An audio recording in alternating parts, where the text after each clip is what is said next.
Hey, thank you. Although I do believe right now with deer in northern America, they have this weird like fucking disease that if you eat the wrong deer, that with you become a zombie. That's good. Something like that. I never thought it's like Lyme disease, and you can't eat red meat ever again. My dad got that. That would suck.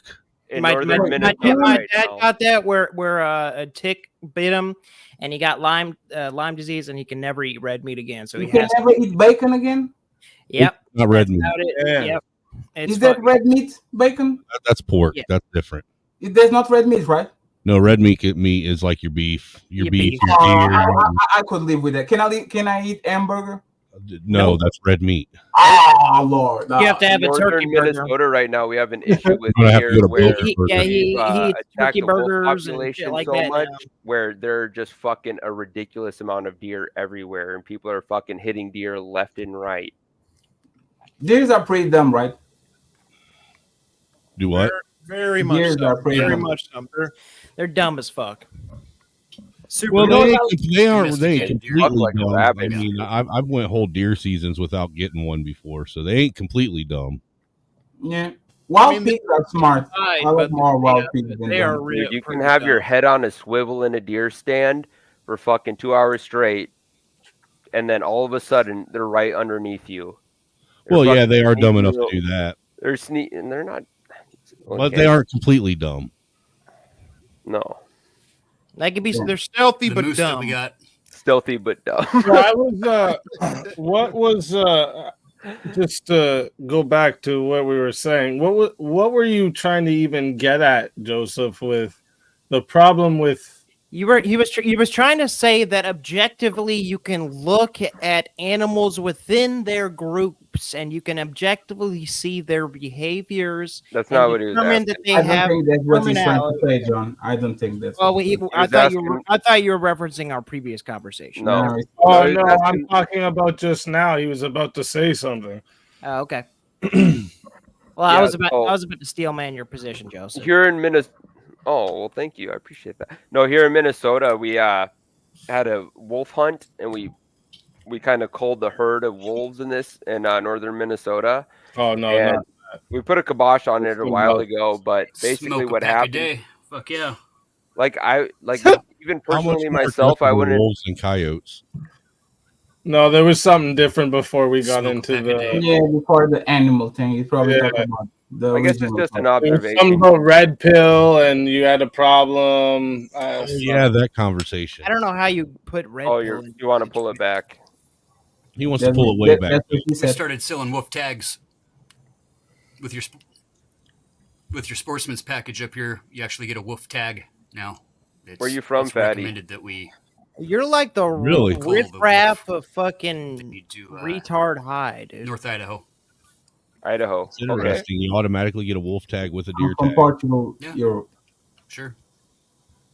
People like to shoot wolves. What does wolf taste like? Is it good meat? If you buy the a lot of them tan the combo. Hides themselves. Is wolf good meat? Is it like eating a dog? No, it's pretty much just for no. Bald eagle tastes better. You need to eat it. You gotta eat it. The issue is like with the parents. Does it taste like dog? They're on board for culling it, you know. So does wolf taste like dog? It's dog. Just yeah, it's dog. Why can you guys eat wolf, but we can eat you can eat dog? Why is that? I mean, you can. I'm not saying you can't eat it. You can. It's the only reason why you wouldn't necessarily want to. I mean, that's my dream. Reason why Americans I would think it's a pretty tough meat. That's what she said. No diddy. Asians like it. I got that dog in me. I got that dog in me. That moose that we got 2 years ago, dude, the steaks and the meat were purple. I've never had moose, but I've had bison or elk before. Elk's pretty decent meat. You gotta try a bison elk burger. Will do the same thing. They'll eat so many huckleberries, right, that their fucking meat, their meat will literally turn purple from 50 gallons of huckleberries in their stomach. Isn't moose kind of fatty meat though? It's fucking awesome. So it's amazing. 50 gallons? No, it's real lean. It's even probably more lean. Yeah, dude. Like their stomach is full, literally full of huckleberries. 50 gallons though. You're being That's hyperbolic, that's right? That's a lot, dude. Yeah. Well, how about? Have you how ever about seen how big a moose can get, man, or an elk? Have you ever seen an elk head mounted on a wall, dude? It's They're like the as tall as a F-350. Dude, just an elk head alone is like the size of a Dodge Omni hanging on your wall. Doesn't that shit rot? Like when you put there, you have like to do some treatment. Yeah, you know, like how some hunters they mount the head as a trophy on the wall. An elk head's like the size of a small hatchback. I don't know what the hatchback is, so I'm on the same place. Yeah. I know what the hunchback like it takes up so much room in your trailer home. Subaru Justy. I'm telling you, dude. I don't know if the 2x2s would be able to support an elk your head. whole fucking living room, dude. Your whole bed fucking bed table. Yeah. Daddy knows what we're talking. You know what's funny? I have no idea. I never went hunting. Never I know. Black He never had to worry about trying to chase him down as a kid. Never saw a raccoon. My mama didn't give me milk when I was a baby. Like I never experienced none of those shit. Anything at all. I'm just listening. I'm just trying to learn. Yeah, that's some white people shit, right? It's not some white people shit. It's more. I would say it's more of an American thing. What are you saying? Hanging out in the woods is white people. That's white people shit, dude. That's more of an American thing. If I went to my country, like more to the interior, I would have like people that do the same things with the kind of animals that we have here. But I never saw nothing bigger than a pig or a goat. Like we don't have kangaroos, raccoons. Yo, Fatty, if you can pull 3 deer in a season every single year, you save so much money on meat. It's ridiculous, especially nowadays. Yeah. Right. You know what I call that here in Portugal? Uber Eats. Yeah, see, some good. Of us around here, I'm not cooking, I'm not cutting, I'm not doing I think that's caveman things. I'm born in 89. You can cut up 3 deer in fucking not that much time. You do it in a single day. Or I can go to the supermarket. Or you have somebody else never learn how to be self-sufficient if some shit goes down. We already had a conversation. I ain't worried about that shit, man. Let me tell you why I'm not worried about that shit, right? Imagine there's a Walking Dead scenario where bring it back everything goes to shit. You know what I'm going to do? I'm not going to cut that shit. I'm going to take it from you. I'm going to yell out, knock, knock. Oh, you know how to cut the bone and the give me that shit. It's mine now. That's what I'm going to do. Until somebody cuts me. Army. You're a degenerate, Fatty. No, I'm going to steal your shit. Hey, look, at least Fatty is an honest typical. From the mean streets of Portugal. Knock, knock. I heard that you guys know how to cook deer. That's mine now. But actually, that you're in Y2K, bro. You don't need to prep. You just need to know where the closest Mormon is. There you go. Are Mormons Jehovah's Witness? Is it the same thing or is it different? They're different. They're different, but they're both like they're kind of the same. Yeah, they look the same. I love what I hear Christians call each other cult members. Yeah, because I don't even know if you can consider Mormons and Jehovah's Witnesses. Difference, man. I don't even know if you can consider Mormons and Jehovah's Witness Christians. Oh, there's a difference. Yeah. Your Mormons are Jehovah's Witnesses. Like they move the same. It's kind of funny. No, I went to school with a couple Jehovah's Witnesses, and they're practicing some weird shit. I mean, for real. But they don't celebrate shit, dude. They don't even get to celebrate their birthday. None of that shit, man. Like, it's just another day. Isn't that funny that it seems like all of them disappear on their 30th birthday? They're always 20-something going around, and then when they do third, they literally disappear from the map. Right. You never heard from them again. No, dude, the Jehovah's Witnesses I know are all healthy. I come to my house and I turn them into fucking atheists. Damn. Yeah. We don't even have white folks here now. So with that, then, if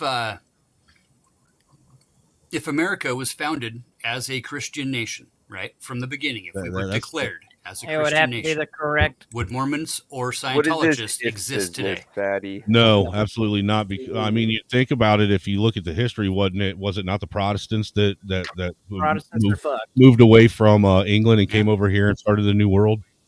Yeah, the Puritans. Yeah. Right? Those pieces of shit. And who were they? They You were, know, refugees. They were actually refugees. No. Yeah. What would you say? Yep. They were really Portuguese refugees. in They there too, a lot they of ran from Portuguese their was land there. because they were like they were trying to get to a better Yep. place so they could Said, live. fuck Portugal. We're out of here. Yeah. Should have sent They more didn't like boats. the church or whatever, you know. And the church was corrupt, so No, understand. no, the church all Was corrupt? Why did you say was just like the Pope didn't forgive Everything 700,000 in people abusing? in any large organization, it's going to be infiltrated and corrupted. It's Are just, you Christian, John? yeah, I'm a Christian. Yeah, Are you okay with the leader of your gang saying that he's okay with LGBT? I am I'm not. not Catholic. I'm not Catholic. Oh, he's not the Catholic Pope one. I don't and- know. Is the Christian? Catholic and Christian are two different things, sir. You're not So the Pope one. is only leader of the Christian, right? Who is the No, leader of the? the Pope is a the Pope is the Jesuit, Catholic. demonic fucking. He's a subverter. For the not- Catholics, he's He's the a demonic head of the Catholic Church. Yeah, Where is he's- the Vatican for Catholic people? The Vatican's like evil, See dude. what- Demonic head No, of I'm just saying, the like, biggest Christian diminution of people in They're the not planet. Christians; they're Catholics. so, but let's do this To- right. to The Catholics, leader of the gang yes. of the Christians is the Pope, and they have the Vatican. Right. Where is your like headquarters, and who is the person that leads the Catholic thing? The Pope leads the Well, see, they Catholics, would but believe in the king and Oh, not it the is Pope. both.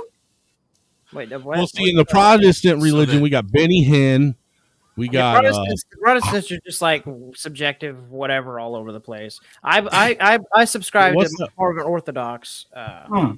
Eastern Orthodox theology, and we don't have a Aaron Pope. Andrew It's, Jr. it's kind of I like grew up- if you wanted to basic like way to describe Orthodox it, is almost Catholic. it's kind of like parts of Protestant, parts of that, or whatever. If you want to describe in layman terms, Yeah, but the Just Pope. like But that they don't have the a Pope. They don't have a Pope, so that's why they suck. That's why nobody listens to them. Hey, I grew up Southern Baptist, man. They have My uncle was a fucking certain districts. Pentecostal preacher. What is the biggest difference between a Catholicism and a Christian? They have a What is the biggest hierarchy. difference? Bishops.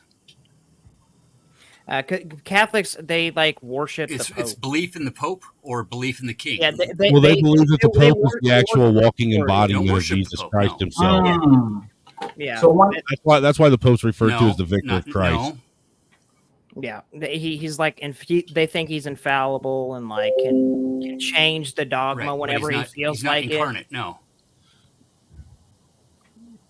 No, I didn't say incarnate. I said what they consider the Pope as the walking embodiment. Of In Jesus essence, Christ. it's like this. The Pope's the leader, is he not? That's the leader of the. Which yeah, the Pope has God's number. So what is the role of the Pope? yes. Let's He has just God's define number. it. God, like he is Well, the one within who can talk with. He's Catholicism, supposed to Here, be a better- conduit let to me- God let me himself. put it in he's a the better way final. here. He's the final say of any dogma or anything What is- like that. And he What is gets his to job name in the church? He's the king. No, Yeah, what is he's his job? What is King Christian. what are his roles in the church? He's I'm based- asking No. because I don't know. No. He's supposed to collect His calls to role- God.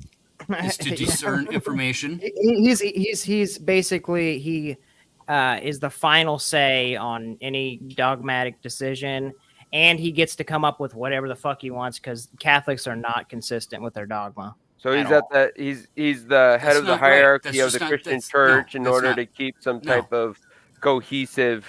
Yeah, it's to keep the hierarchy cohesive, and that's their argument. Catholics But think that he's not they just need a doing what he pope. wants to do. I mean, they say that he is doing that, but he is doing that. If he can change the dogma and say he's infallible at any point in time, No, they don't say that. They Yeah, do. but that's the point. Because Whenever if he the Pope, gets inspired, if the Pope says we now are LGBT friendly, can the bishops and all and that's what he says. Yeah, Yeah, can they say John, nah? they no. do. Hold They up, do. Daddy. There's like the Novus Ordo, which they and he, like. and he didn't say that. Just for the record, He did not say that. What did he say? That we should forgive? He blessed homosexual marriage. That we should be more inclusive. He was Yeah, I talking heard you about did Which that as means he well. wants the money from bringing the church. DEI to the Catholic Church. The Catholic Church, Ecumenism of the Catholic just Church letting- has not. And same thing with has Muslims. not said that gay he said- marriage is okay. That was my question. Is like, gay marriages, yeah. is there an equivalent to the Pope in other religions who's kind of like Not the Yeah, Supreme Court of the religion? I think that's a fair analogy. Well, you got Kenneth Copeland Bishop- of the, you know. That's yeah, but no, but the Bishops and cardinals. the Protestants don't have any actual church. There you Isn't go. the Ayatollah something like that? I don't know if this is only for Iran or it's for Their everybody. authority. I mean, it's kind of hard to explain this without actually understanding the history of Christianity, and the reason the Protestants became the Protestants was to get away from a pope-based hierarchy, because the entire Catholic Church itself is literally the remnant of the Roman Empire. Yes, the sir. Pontifex Maximus was literally the title for the emperor before it was all abandoned. And the religious structure that the Catholics had essentially adopted when they adopted Christianity, most of it is the same rituals that like sun god worship and stuff like that was taking place in Rome before.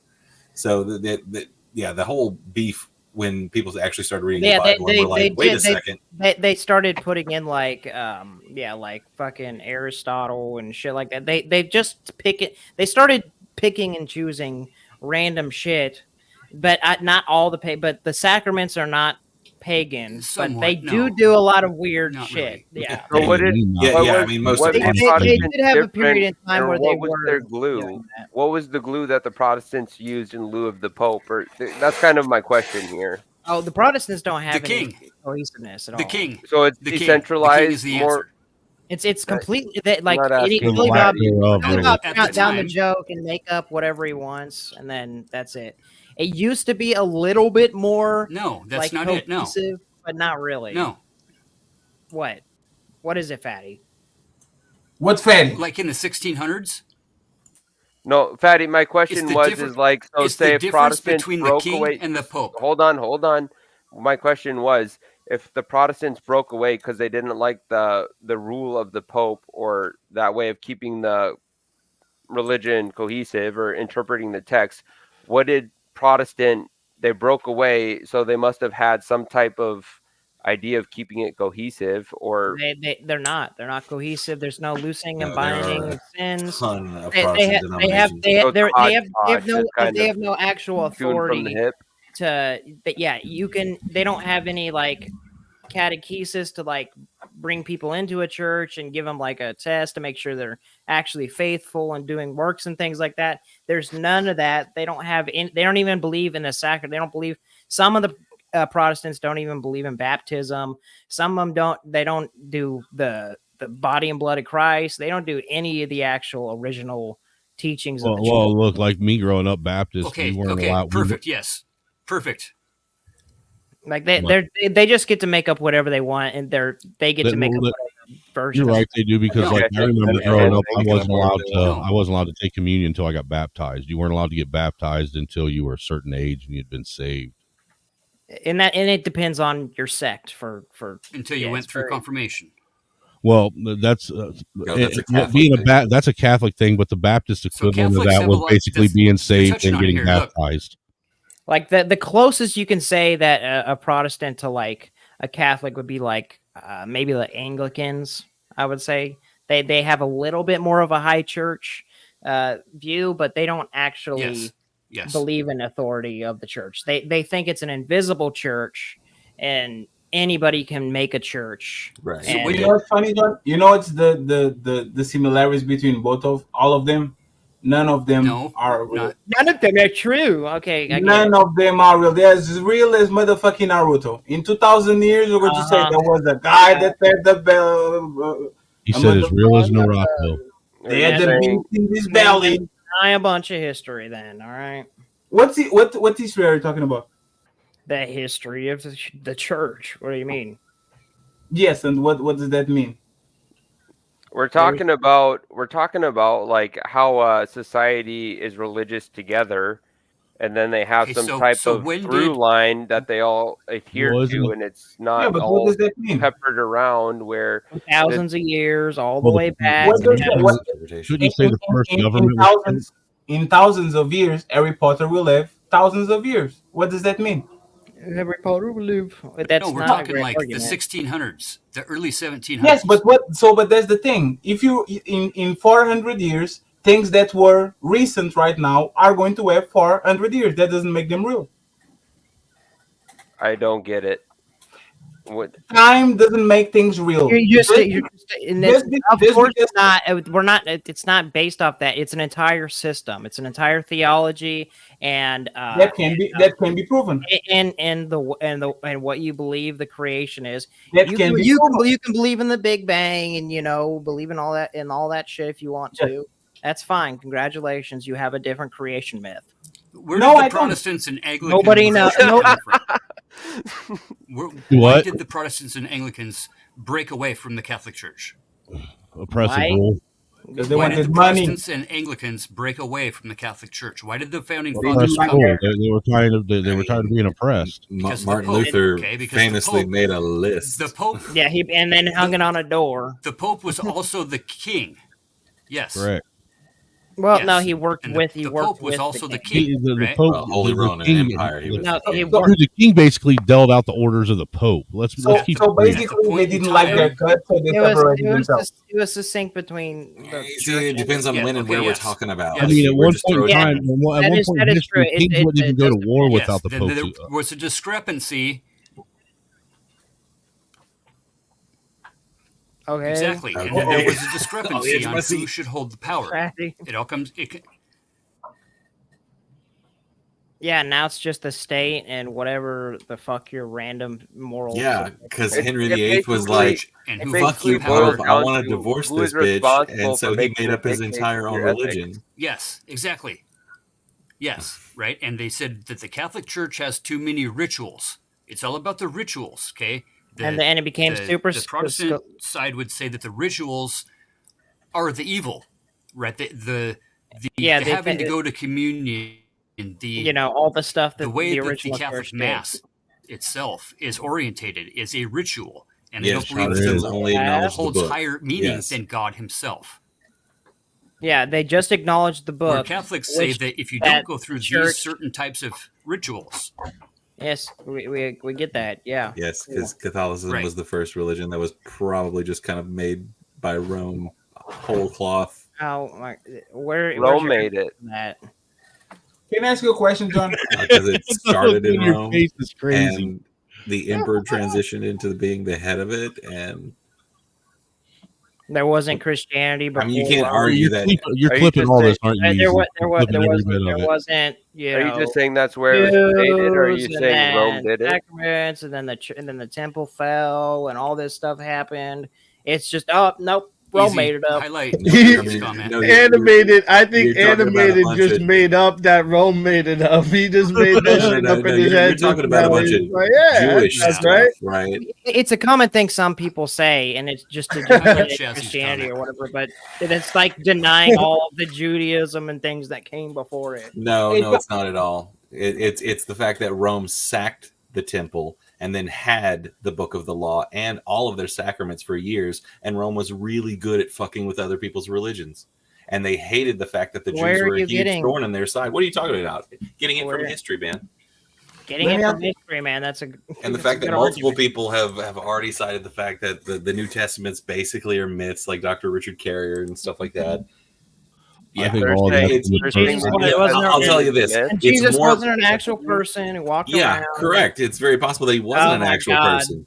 Yeah, It's even though- completely possible that he wasn't Okay, an well actual then person. then a lot of fucking history is just made up. Then it's the same fucking it's John, pretty veracast. That sounded like history the of Jesus Christ. storyline of Ancient the alien. first Assassin's Creed. John, let me ask you a question real quick. John, do you You're just believe that? denying history, John, do you believe that we should teach children? There is no established history that does corroborate anything that like nearly 80 to 100 years past the supposed carbon death dating. of this person. John, Adam, say something. What up, John, Adam? do you think we should? Do you think we should teach religion to our kids before they? Yes.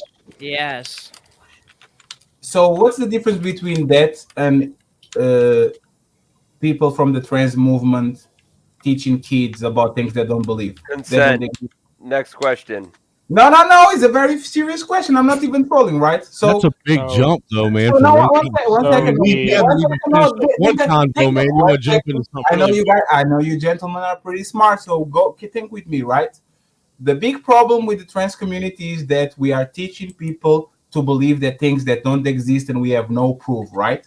And we wouldn't want to go to the kids and actually teach them things We've that done actually it for don't years. exist. We give people antidepressants that are prescribed on the difference is Everybody I say can, hi. I can tell you Wait. One Let at a him time. finish. Let him finish his point, and then you go. Just let him The finish fact his that you guys point. are well, interrupting he me asked for actually somebody says- to say the difference. I can tell him the the difference fact right that you now. guys Let him get his Okay. point out, or else The fact that you guys are interrupting actually says a lot about your faith, right? But let's not go there. Well, so the reason now I'm let's- interrupting is because you ask a question and then you don't allow me to respond. But let him finish. Just let him Because finish. I want Ask it again, to Patty. like the logic, right? For example, you can't prove religion. You can't Land the prove. plane, nephew. Land the plane. You can't prove that a woman is a man and a man is a woman just because you change gender. There's things you say that's make believe. These people are delusional. They just want to take their ideology and to push it to your kids, and that's very unfair because the kids don't understand that, and we shouldn't be teaching them things that don't exist. But on the other end, we circumcise, baptize, put a cross on the neck of a kid that don't understand, and none of that is proven, just like the ideology of transgenderism. So my question is, why are you guys okay Rituals. with teaching religion that we can prove to kids that are 2, 3, 4, 5 years old, but we are not okay with teaching things that don't believe on the other side of the spectrum? Why are you in favor of one and against the other? Adam, answer. Okay, so obviously it's because we disagree with your epistemology. You're talking as if one is provable, the other is also, or sorry, one is unprovable, the other is also equally unprovable. Both of them are unprovable, yes. So obviously, any given person would disagree with that. But also, teaching people things that are not borne out with like scientific or evidence is something that happens all the time in every society ever. Like generally, people are taught liberalism, like the political philosophy. I'm not doing the gay conservative thing where you call everybody you don't like a liberal. I'm talking about the political theory. Yes. Basically, everybody in the U.S. is taught the basic tenets of liberalism. The basic tenets of liberalism don't actually bear out in reality like any serious way. The whole anthropology is all wacky. So, like you're saying, oh, people are taught like things that they don't like, or that later they'll disagree with, or that they don't understand. Yes. It's like, okay, well, like everybody does this, first of all, and second of all, obviously there is a difference in between what you think is provable and what other people think is provable. No, there's not. There's no proof for God. There's no proof. Okay, so I can don't go to the transcendental thing, because that would assume that I believe in the premise that God. No. That would assume. Don't question me on my epistemology. No, it's not that. Don't I know what you guys are going to do, don't question my logic. Sir, John. Well, I can just appeal to the Bible as a historical account. The Bible is just a book, just like Harry Potter. Both of them. Okay, exist. so congratulations, you've now denied. Look, Fatty, if you're going to say the Bible is just a book, you have to realize the implications of that statement. You are basically denying all study of history. Yes. You're okay. So the entire field of history, studying history, that's out. Yes. Okay. So should we teach people about the American Revolution on your view? Do you think teaching people about the American Revolution is just as valid as teaching people about transgenderism? No, because one is solid evidence that existed and another didn't. Yeah, so there was evidence at one point. There was evidence. There was evidence at one point. Now there is no longer solid evidence that it happened. So what happened is people wrote it down and they put it in books, and then people are then taught from those books. This just like Harry Potter and the Prisoner of Azkaban. Yeah, so Fatty, you're denying history, and I don't mean that as. And when I say you're denying history, I don't mean that as you are denying specific historical facts. I'm saying you're denying the entire field and study of history. Other books that were written before and before and before. Let me see if I can help you understand what he's saying here. So what he's saying here is like, because you're saying it's just a book, right? Then he asked you about like, do you believe in the American Revolution? What is your physical evidence for that other than in books? Okay. So this is the thing. If you are going to actually be honest about it, I am actually being honest about it. Just to be clear, I'm actually being honest about it. We have complete evidence right now, this moment, that something happened, so us can have this type of machinery and things around us, the factories and all that. Tell me a proof that one time a guy transformed water. Where did you get? John! That's me, John. No,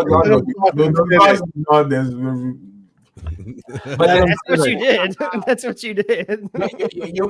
You can prove me, like, why did that dude transform water into wine and nobody can do it? Like, there's no continuity. You're literally denying like how history is. Yeah, the guy that separated the seas, right? There's denying like archaeology and all these things. Yeah, okay. Like, where do you personally get your evidence for the American Revolution? Yeah, I mean, what he's saying is you didn't live through it, Patty. You didn't live through it, and all you're going by is what you read in a book and what someone else is telling you is physical evidence that a revolution happened. You personally did not live through or witness the revolution to be able to sit here and say without any. No, this is not a good faith argument. This is not a good faith argument. Number one, the American Revolution has direct sources from that time. There is not even a claimed source for Jesus that is not 40 to 70 years older than his supposed death. And just one thing. So hold on, F&G. You don't understand how good that is for the Christian position, actually. No, he's not. No, he's not. So generally, okay. Do you deny the existence of Alexander the Great? That's not the point. The point no. The point is what was on his book. This is actually very closely related. What was on that point? As far as characters go, Alexander the Great left more of an actual tangible mark on the world, right? Well, other than any account of Alexander the Great's actual conquest were written much further away from his actions than Jesus. So if you're talking about the ancient world, writing about somebody like only 40 to 50 years after his death is incredibly good. Actually, that's incredibly reliable compared to other ancient historical figures who we have documented. But that's irrelevant. That's irrelevant because what is happening on those books can be reproduced today. Even if we know that Israel was adulterated and the winner wrote the story the way that they want to do, what happened on those books can be reproduced today. What happened on the Harry Potter book, on the other end, there's no human being right now that can literally reproduce what happened there. Just like the Bible. I bet you there's a magician. Just like the Bible. Same shit. The vein Fatty's going down and say like this. So you don't think that in any of these specific books, because I know you're going to say it is for literally every other religion ever, but even in this book, there are characters in the Bible that you will also argue are not literal, correct? Do you think Adam and Eve are literal? Do you think like those kind of characters that lived 900 years, that it's all literal? Yes, I do think Methuselah lived 900 years. Absolutely. Okay. So to be as charitable as possible, the effigy, I agree that books like Revelation is not meant to be taken literally, and I also would agree that like Song of Solomon is not meant to be taken literally. So but at the same time, all the books. Why do you think there's like an entire genealogy and things like that? So the whole book. So as far as like all the religions that had savior gods for the past, like for the hundreds of years before this religion came into existence, all of those who had savior gods, like all of that's just all characters and made up.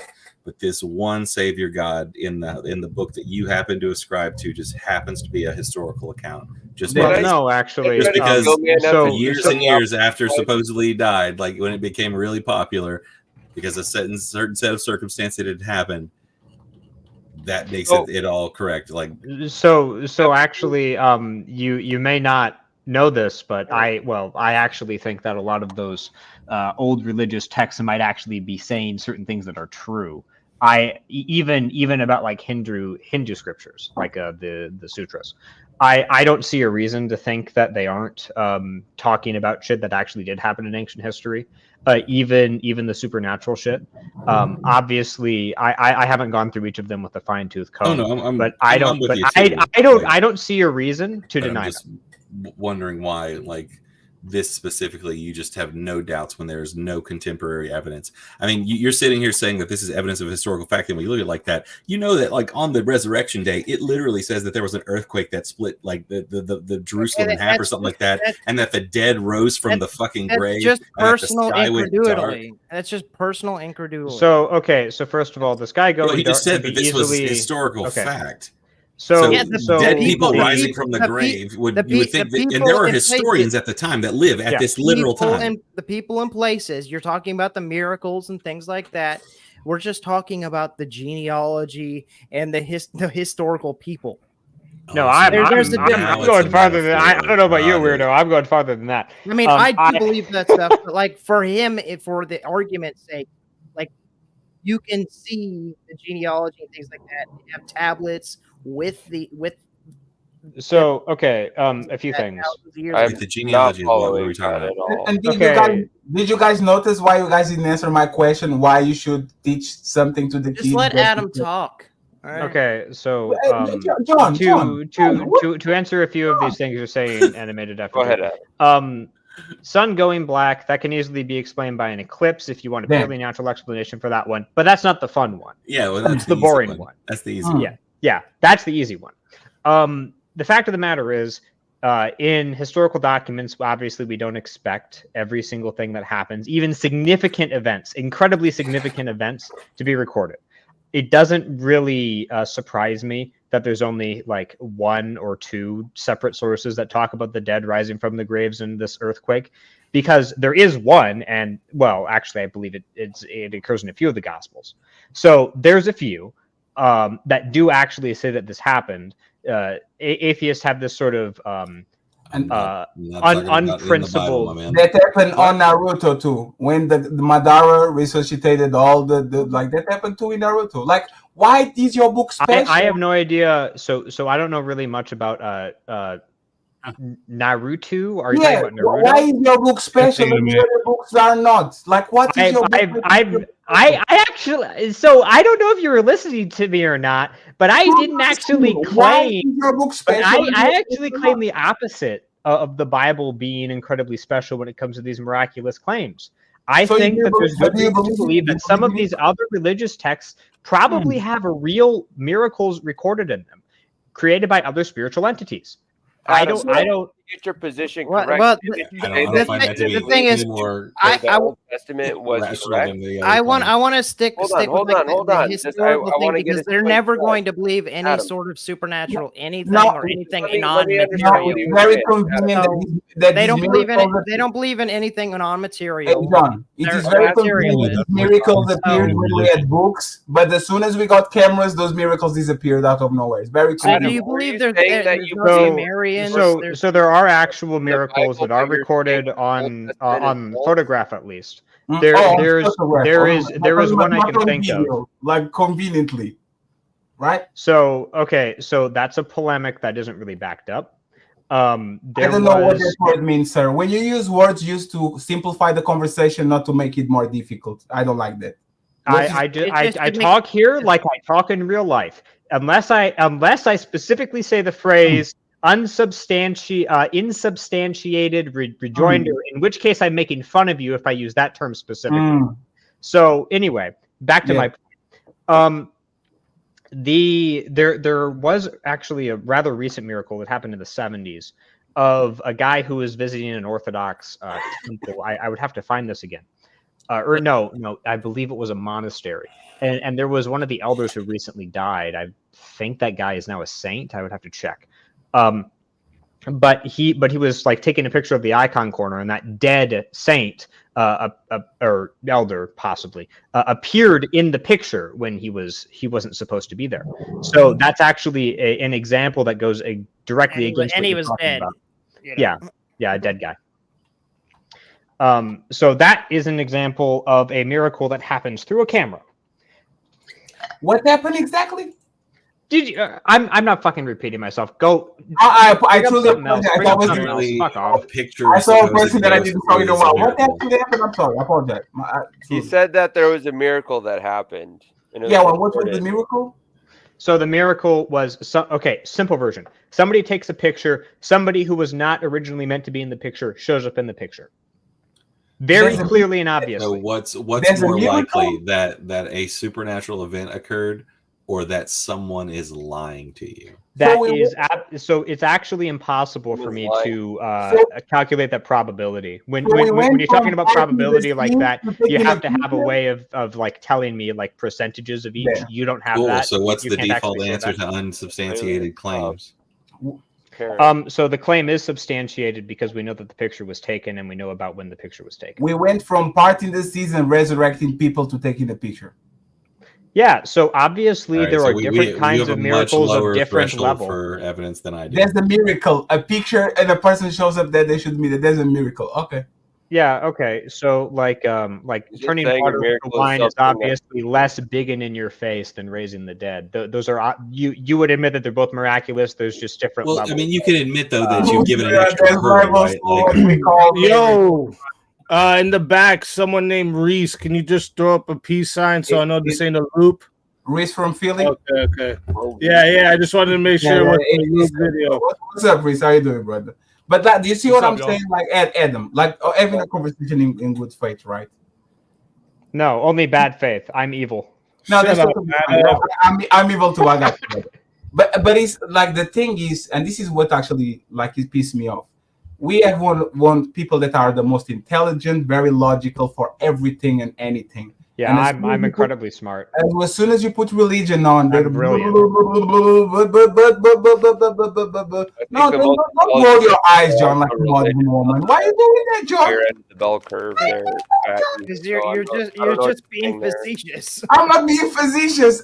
You are. You're comparing a 2,000-year-long religion with Harry Potter. Harry Potter, yeah. So, but their story is the same. It's like Superman is the same story. No, now it's the same story. They are the chosen one. Because there is real life. Because there's real life people who are in this religion. Oh, now we're talking Superman. Back 2,000 years. Whoa. Everybody, just chill out for a second. Fatty, you've got to see that there's a difference between the Bible and Harry Potter. I don't right? You have to see. I don't like your accent. I don't know where your accent is from. Are you from the United Kingdom? I am from the United Kingdom, but why does that matter? Good morning, sir. It's 8 a.m. here. I'm from Portugal. Nice to meet you. Yeah.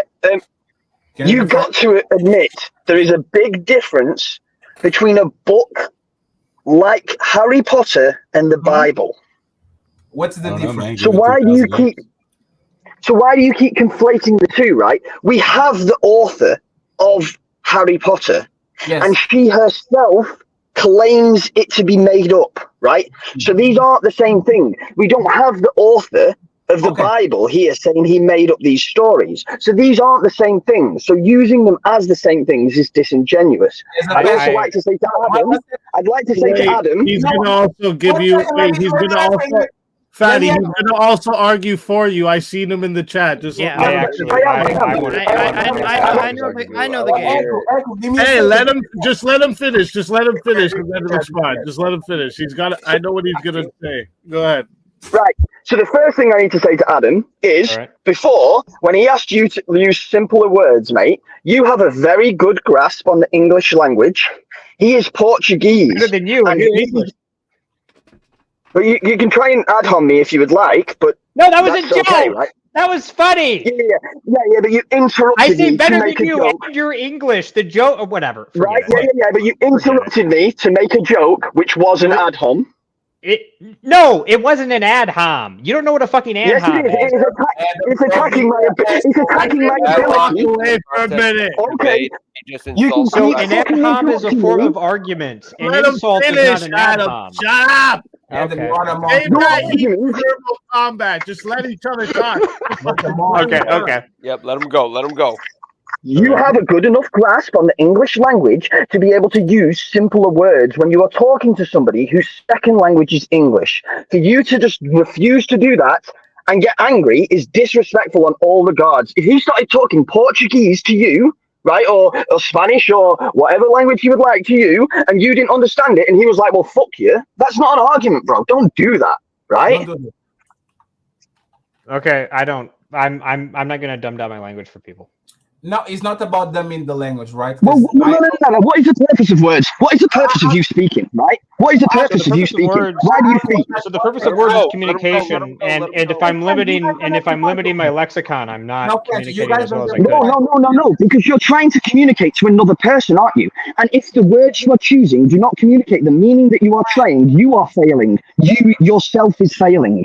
Okay? So if you choose to engage in a way you cannot engage, by all means. Friends, you guys don't have to do I that. love meta conversations. No, I know, guys. 1 second. Nobody has to dumb themselves down to explain something. I'm on your space, is not the other way around. But in my opinion, and I know a little bit about this space because I've been observing for a few months, when you use this fallacy, an analogy, a term that makes you sound smart, okay. Usually words are to simplify the conversation.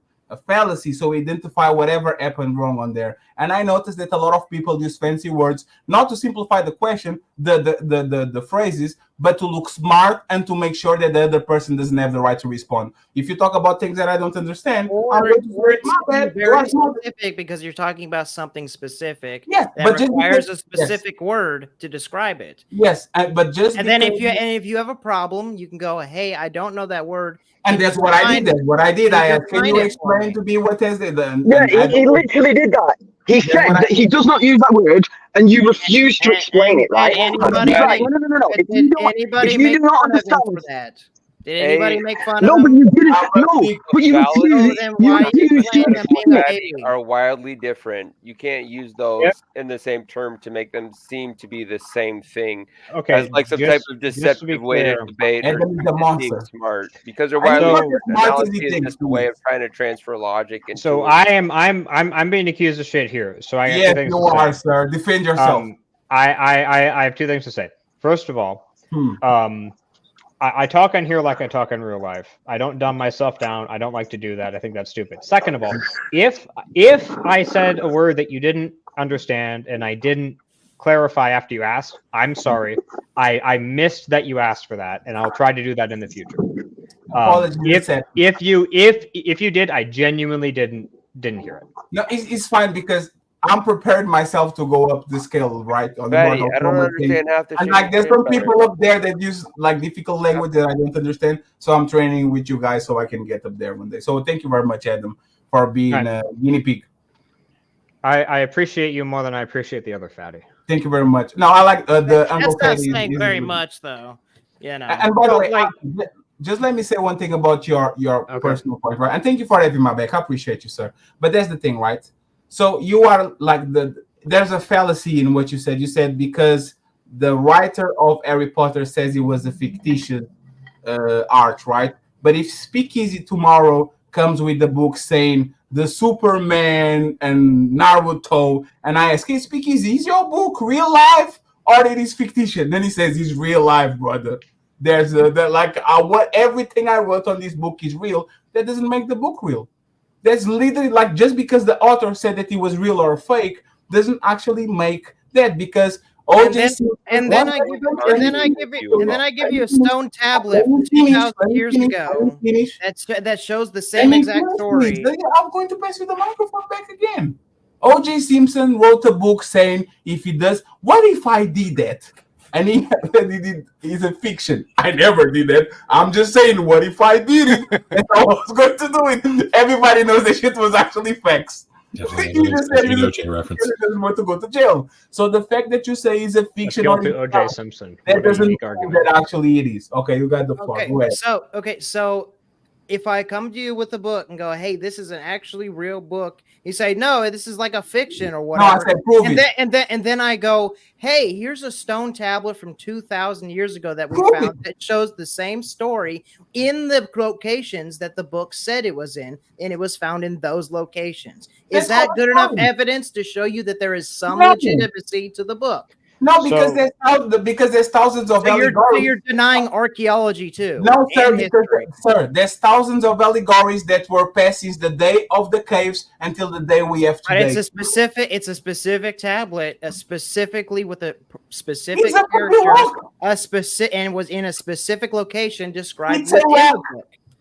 In that same location, there is a tablet with the scripture on it, with the same book. Sir, there are like thousands of the same thing, the same way you have any sort of evidence, evidence at all that I could give you archaeologically, historically, like at all to make any sort of historical veracity. Whoa! Oh shit! What's happening? Why is it coming off, bro? It's time to sweat. We don't have to talk about archaeology. No more archaeology talk. All right, sorry. I'm sorry. Hey, I got a question for Fatty real quick. Religious debate. Sir. Human beings, hundreds of thousands of years ago, had imagination and tools just like you. You write that shit on your mother. Are you denying the Sumerian people existed? Are you denying that? Very important. Because I. Yeah, Fatty. Hold on, Fatty. I need to know this. Do you shave your arms, Fatty? I don't have no hair in my body other than my dick and my arms. Okay, so you do not shave your arms because there's no hair on them anyway. Yeah, it doesn't grow. Okay. Well, there you go. Are we not men? I did it for you, and only for you. Are we not men? I don't know where that was going. He tried to make a meme, and that was a fail, bro. That was just okay. Whatever. What the hell is it was very funny. I'm an incredibly funny person speaking. He was trying to meme off of this. Change your goddamn arm. Yeah. I understand it. But let me just say one thing to John, right? John. Hang on, Reese wanted to ask a question. Hang on. It's just a question for Reese. It's just 3 seconds. We have imagination since the beginning of times. Yep. Now you have a tool to write on this tablet, right? Our ancestors had a motherfucking stick and some rocks to write on the fucking wall. That doesn't make it real or fiction or nothing. It's just people writing shit on the wall, just like you write on the tablet. That doesn't prove whether it's real or not. But your default, for some reason, is that it's fiction, and there's no evidence Everyone's either way. Default Right? But what you're doing is you're denying. Are you denying there wasn't Sumerian people? What does that mean? That there were actual people in Samaria. I mean, New York exists in Spider-Man comics. Does that mean Spider-Man's real? Is there proof that was Sumerian people in the place and time? Is there proof that they exist? No. If there's proof, I believe it. If it's not proof, I don't. You see? Have you ever met a bad bitch that was half Sumerian? No. Yeah. I believe Haku was going to say something very insightful and also very English. Uh-oh. I was just going to ask you before you made a statement. Reese hasn't talked. So, Reese, you had a question, you said. Go ahead. No, I just wanted to ask Fatty, how many religious debates have you seen? How many what? How many religious debates have you seen? 1,000. That's a lot of religious debates. And nobody changed their mind at the end of it. Nobody says, you know what? You completely changed my mind. Yo, have you ever noticed, watch this. Have you ever noticed that every religious debate goes exactly the same way, right? So that's not necessarily true. The person challenging the religion, right, will start talking. And the believers will 1,000% every single time interrupt you. And the reason why they're doing that is because they're struggling within their own mind and too cowardly to admit it. They have doubts too. And when you're going on your rant and when you're about to land on the truth, like the real bomb at the end, that's when they jump in. That's when their feelings ignite. And it's a natural phenomenon. They couldn't stop it if they tried. Man spitting fire over here. Oh, let's go. I mean, these are adults we're talking about, right? So that's a bunch of when you were words. 8 years old, you understood your mom couldn't outsmart you no more, and you knew that it wasn't the tooth fairy putting the money under the pillow. It was her. At that moment, you also knew that a man never walked on water. You knew that there was never going to be a 7-headed dragon at the day of judgment, right? You knew that God didn't murder everybody on the world and he leave 8 people alive. You know these things did not happen. You don't know. As a child, you know. It's illogical. But adults, for some reason, there's billions of them too. That's what's sick about it. It's most of the world. So you're kind of just saying words. You're not really just doing a Yelp review. You know. Yeah. Cool. I'm loving it. Keep going. And you realize all that your that your sort of weird polemic boils down to is you're just saying, oh, I personally don't like how people debate. I don't like their style of debate. Their debate style is personally distasteful for me. Therefore, they have some mental issue. That's basically all you said. No, I'm not. I love watching religious debates because. So and also you also said something that I can prove to be incorrect. William Lane Craig did a debate with some guy from like some atheist group. I think it was in the 90s. And this video is up on YouTube. You can find it. In that debate, they had this system where the audience could buzz in whether or not they were initially atheist or initially Christian, and then state what they were at the end of the debate. At the end of the debate, the position of many audience members changed towards William Lane Craig's position. Wow. So clearly, this is a direct refutation for your statement that in religious debates, that in religious debates nobody changes their mind. This is a case that I can point to. Yeah, but that's not saying they change their mind. That's saying they think he won the debate. Aren't you talking about the conviction of the religious people that you're kind of taking offense to? Like I'm an adult, right? And I know how to think. So I understand that you're the same, right? But for me to be honest and say that I don't know, and for you to say that you do, it's just arrogance and it's foul. And, okay, and I didn't give a fuck until I had children. Before I had my children, I didn't give a fuck what anybody in the world did. But after that, I just can't accept that motherfuckers. It's 8 billion dickheads here that won't hide their bullshit from my kids when they're walking down the street. Let me ask you a different question, You got people with kufis on, crosses, there's a church on every corner, and when they come home, I got to explain to them all this dumb shit and convince them that there's 8 billion dickheads here that are just batshit crazy. And I can't protect everybody else is crazy, not you. Dude, everybody on this panel right now is an adult and understands that religion is bullshit. But for some reason, they just won't admit it. That it's so childish. Nobody's going to kick your ass. Nobody's going to empty your bank account. You're not going to lose your job. All you have to do is just be honest with yourself. Down, but no one will do it. I hate this shit. Listen, I used to be there. I used to be in your shoes. Okay? I had to go through the same experience with my kid. Yeah, it's rough. It's fucking crazy, man. What do you say to your kid? Mom, what's a kufi? What's Allah? Did Jesus walk on what? How do you explain this shit to a fucking child, man? It's unfair. I'm not gonna lie. If you think that your worldview is all encompassing and correct, no. Right. If you think that your worldview is all encompassing and correct, then you should be able to explain this. Yeah, it shouldn't be an issue, right? Very fair. Here's another thing that bothers me, right? You can study any history anywhere in the world, right? Going back how far you want to go. There's no fucking mention of the greatest man that ever lived. We're not talking about Michael Jordan or Michael Jackson, who everybody 100, 200, 300 years from now is going to know they were here, right? There's no statues of this man. We don't have a doorknob. He don't have no cousins, nothing. There's no records of the greatest man that ever walked the earth. Zero? That's fucking crazy. What in the world are you talking about? There's a church, and we know who all the kings were around the world that time, and everything else. And no, 3 years after his death, they wrote about him. So let me ask one second. So atheists do this weird thing where they just arbitrarily reject the Bible as historical documentation. There's no such thing as an atheist. There's an easy open, Adam, though. Okay, somebody who rejects the existence of gods. How's that read? Right. Is that an adequate definition for you?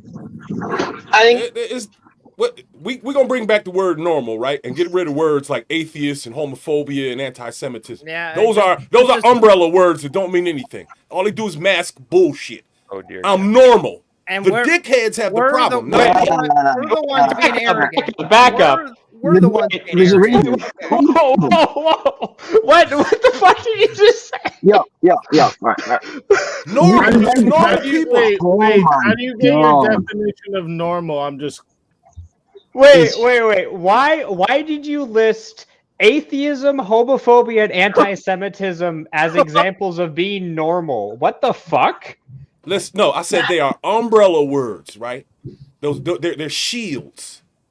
So when you do some bullshit, right? Let's say you're gay and you do some bullshit, and someone says something about it, you call them homophobic. It's a protection. Same thing with the religious people and everybody else. The people that don't believe didn't come up with the word atheist. Believers came up with that shit. Atheist is Jews came up with the word anti-Semitism. Gays came up with the word homophobia. Okay, I'm normal. I'm not none of that shit. I'm normal. All right, I think we've oh, wait, if we have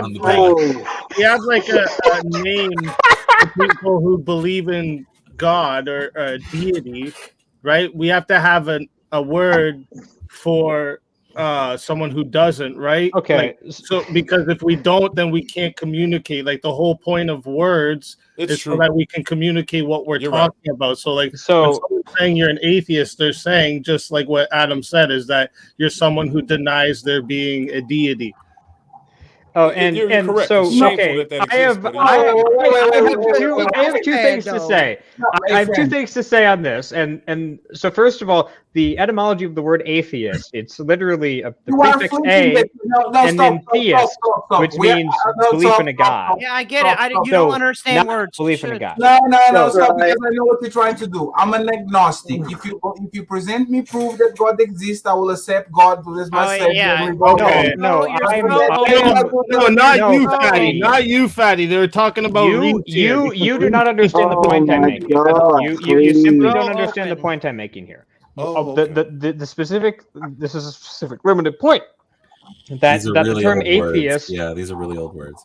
That the term atheist developed naturally, I believe, from Latin, because it's simply a compound word of the prefix. Means without. Yeah, it means without and then theist. So it's a natural generation of the language. It wasn't specifically made by theists to pigeonhole people. Now, the second thing I want to say is, do you think that being homophobic and anti-Semitic is normal? What I'm trying to say to you is, there's no such thing as homophobia and anti-Semitism. Those are made up words. They're shields. They're shields. Words are made up. Shields. This is the craziest take I've heard all day, and I've been yelling at people for a while. So this is what imagine all the criminals come out with a movement and say everybody else is criminal phobic. Adam, get the fuck out of here. But we have to have the whole point of this is we have to have words for action. Yeah, right? Why did you just call them criminals? Why did you just call them criminals? They're not criminals. I gave an example, if all the criminals aren't real. No, but why did you use criminals? Why did you use the word? Huh? Why did you use the word criminals? They're not criminals. They're just people. They're just normal. Yeah. They're just guys. Why would wait? Everyone's talking at the same time. Right, so just let me fucking speak, because I've not spoke for fucking 40 minutes, because none of you would fucking shut the cunt up. And none of you can even actually engage with the debate, right? Because you said before that nobody ever gets their mind changed in a debate like this because the religious side gets butthurt. But it's the same with the anti-religious side. You can't let Adam speak, and Adam can't let you speak, right? But I'm quite happy to walk down any path that anybody wants to walk down, right? I will happily look at it from his perspective and see the view. I can understand that you can't correlate the Bible to a fucking fictional book that's been said is fictional and wrote within front of us, knowing it's fictional, right? We cannot do that. But you also cannot correlate fucking the Bible to studies about the revolution when we have way more evidence, and we all know we have way more evidence evolution happened than we did Jesus, right? You're fucking. Sorry, someone just called me. Yeah, you got to cut out there for a second. I hate it when people call. Yeah, somebody rang me up. About the American Revolution. So yeah, there's more evidence for the American Revolution than there is for the Bible, right? So you have to accept that too. But like, neither of you can accept both sides of it. Like, it's wild.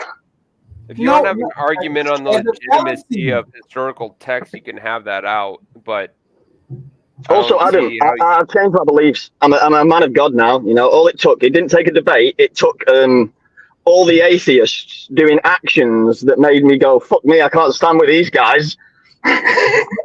But the thing is, there's a fallacy, right? Because the thing, listen carefully. We don't reject, like we just do what you do with every single thing in your life. You wouldn't believe me if I came to you and I said the sky is green. You would say, Fatty, prove it, right? Every time you guys introduce, the sky is green sometimes. Now, John, you have very lack of impulse control. It's fine. Right? Let him fully finish his point. I'll engage. Is the fact that you are arrogant enough to think that in everything in life we have to believe things as face value, like we have to actually prove it. But when it comes to you guys, it's face value. It is what it is because they wrote a book. The book was wrote by people. People lie. There's a bunch of scammers. There's a bunch of liars. There's a bunch of people throughout history that literally use things to control population. Either be religion, politics, territories. Now this invisible line is called United States, just to control the people inside of the group. Like, we made up things on demand every single day to control the population. Sorry, so my question down the reductio path again. Once again, please forget the religion, forget the man-made thing. Let's go with the big thing, right? Like soul, like spirit, like this. Where do you get that from? No, sir. Let's forget the where do you get that from? No. I don't need to ask him a question back. I don't grant you a soul. What the hell? Like, let him go. So Fatty, what it seems like you're saying there is that we shouldn't just believe the book because some say that they believe it. But I'd say that there's more reasons that give evidence to the book than just the book itself, right? Societies have been built around this book. We do have some proof through, like they say, like stone tablets and other world events that do line up with what has been said in the Bible, right? So we do have more evidence than we do for say. And what are you even talking about? Let's assume 1 second, friends. Let's assume that he's right? Let him finish his point. Hold on there. Let's assume that you are right. Again, the point is like nobody can let people finish, right? So like there is more evidence to believe the Bible is true and carries more weight than there is these fictional books you like compared it to before, right? So then when you say that like we shouldn't just go around believing everything that anyone says is true, that's not what they're doing, right? So you need to give them that good faith, right? Adam isn't just here being given a book and saying this book's true, and Adam's gone, okay, my whole life's that now, right? There's more to it than that, and give them that good faith when you're debating. Otherwise, you'll never get anywhere, right? I'm just being facetious, right? Because the I know. No, 1 second, I got you. Why can't you be genuine? The $1 million question is this: there's 10,000 religions, documented religions on the planet. What makes you right, and the other 10,000? Let's assume that 1,000 are very close to Jesus and they are the same story and all that shit. What makes the other 9,000 religions that don't believe in your God, that have same books, documented shit, caves and all that, what makes you right and them wrong? What actually proves that your God is the right one, but that's such a stupid question? What proves your creation story? You can prove a negative, sir. It's actually a very good question because why are you an atheist for 10,000 other religions but not this one? Because what I've been earning on this space is the transcendental thing, right? Because there's a lot of options that doesn't show you whether it's true or false. No, so John, on this place, and especially the guy that 1 second, right? John, Jesus Christ, you talk a lot. John, I barely talk, dude. John, I know, John. You're but a that's for us to have a communication. On and on. No, for us to have a communication. Don't let anybody else talk. You notice how you've talked more than anybody else here. You know what, John? I concede and I apologize. I can answer the question directly. But Fatty, you have to understand. I'm not going to be able to go through literally every single one of these 10,000 religions and tell you specific reasons for each one off the top of my head. No, you don't have to. But if you give me a specific one and I know enough about it, I can tell you why. But Adam, you don't have to, because you believe in something out of faith. If you are sure that your God is the right one, you should be able to explain me why the other ones are not the right one. Okay, so the reason I can't do what you're asking me because you can't vaguely point to 10,000 belief systems and say debunk every single one right now for me. I can't do that. That's impossible. This is not how Christians operate. Christians operate off of faith, which means they put their belief into it. It's not just faith, but it is faith-based. John, you see, you interrupted Joseph, and Joseph See, Fatty, you just interrupted. You are the monster, Joseph. You're not Joseph, John. Fatty, listen, you're trying to conflate faith with belief, like they have some type of factual study that they'll bring out and just smack you in the face with. It is a faith structure. All of religion. So it's make believe, right? I think you're being bad faith in your argument. So bad faith, and you're so open. You're so open to being to believing in God. Adam is willing. You're so open. Just shut up. Adam's willing to actually engage with this question if we engage it a little bit more accurately. Well, so what Adam I would ask is, Adam, properly. I shouldn't say that. Well, he keeps getting interrupted every 2 seconds. No, let me just define the question properly for him, and he'll be able to answer it concisely, right? So, say if I said to you, like, why would you follow your religion, whether it's Christian or Catholic? I'm not sure. Sorry. Personally, over, say, Orthodox. I mean, I'm not a particular Orthodox, right? So then, why do you believe why do you have faith? Why do you have faith in, say, the Orthodox Christian religion over Hinduism, for example? Okay, so Hinduism. Now, Hinduism it actually has a very specific claim that I'm somewhat familiar with. That is just blatantly incoherent, and it sort of defines the entire religion. Now, maybe there's a Hindu that can tell me where I'm wrong on this. But they have this belief in an infinite cycle of reincarnation, where you sort of go through this cycle. You die, you'll come back to life in a different station after being tortured for like some insane period of time. Woo! But the problem, and eventually, if you're a good enough person for a long enough time, you'll eventually escape it. Now, the problem I have with this is that on Hinduism, there's an infinite amount of time. And if there's an infinite amount of time, then everybody should have already escaped the cycle already. The fact that there are still people in the cycle disproves Hinduism, as far as I can tell. I got a question for you, Adam. Yeah. As far as I know, correct me if I'm wrong, is Christianity, if you don't die in a state but belief, you go to hell forever, right? So so I'm specifically an Orthodox Christian. And I don't claim to be a representative of Orthodoxy, so I might get some shit wrong. So fact check me, ask an Orthodox priest; they'll be able to tell you. But I'll try to answer any given question you have as straightforward as I can. Right. So to answer that, it depends. It's actually, as far as I can tell, the answer to that's a bit muddy.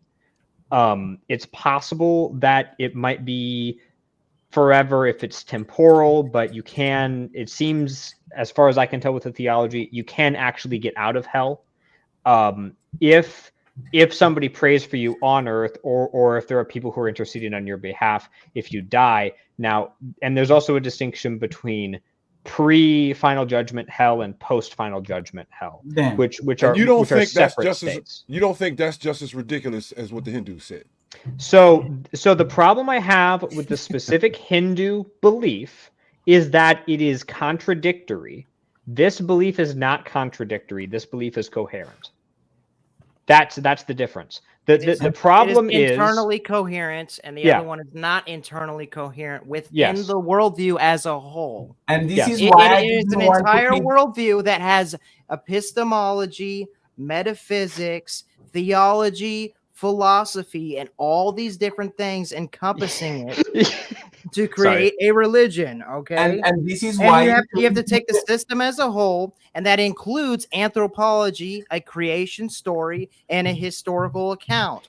All these things together creates the religion and the dogma that we ascribe to. And it's this not is just why willy-nilly, and so we compare that worldview to other worldviews, and if they can account for things like epistemology, like metaphysics, like truth, like morality, and things like that, in some systems, metaphysics, that cannot epistemology, be ethics.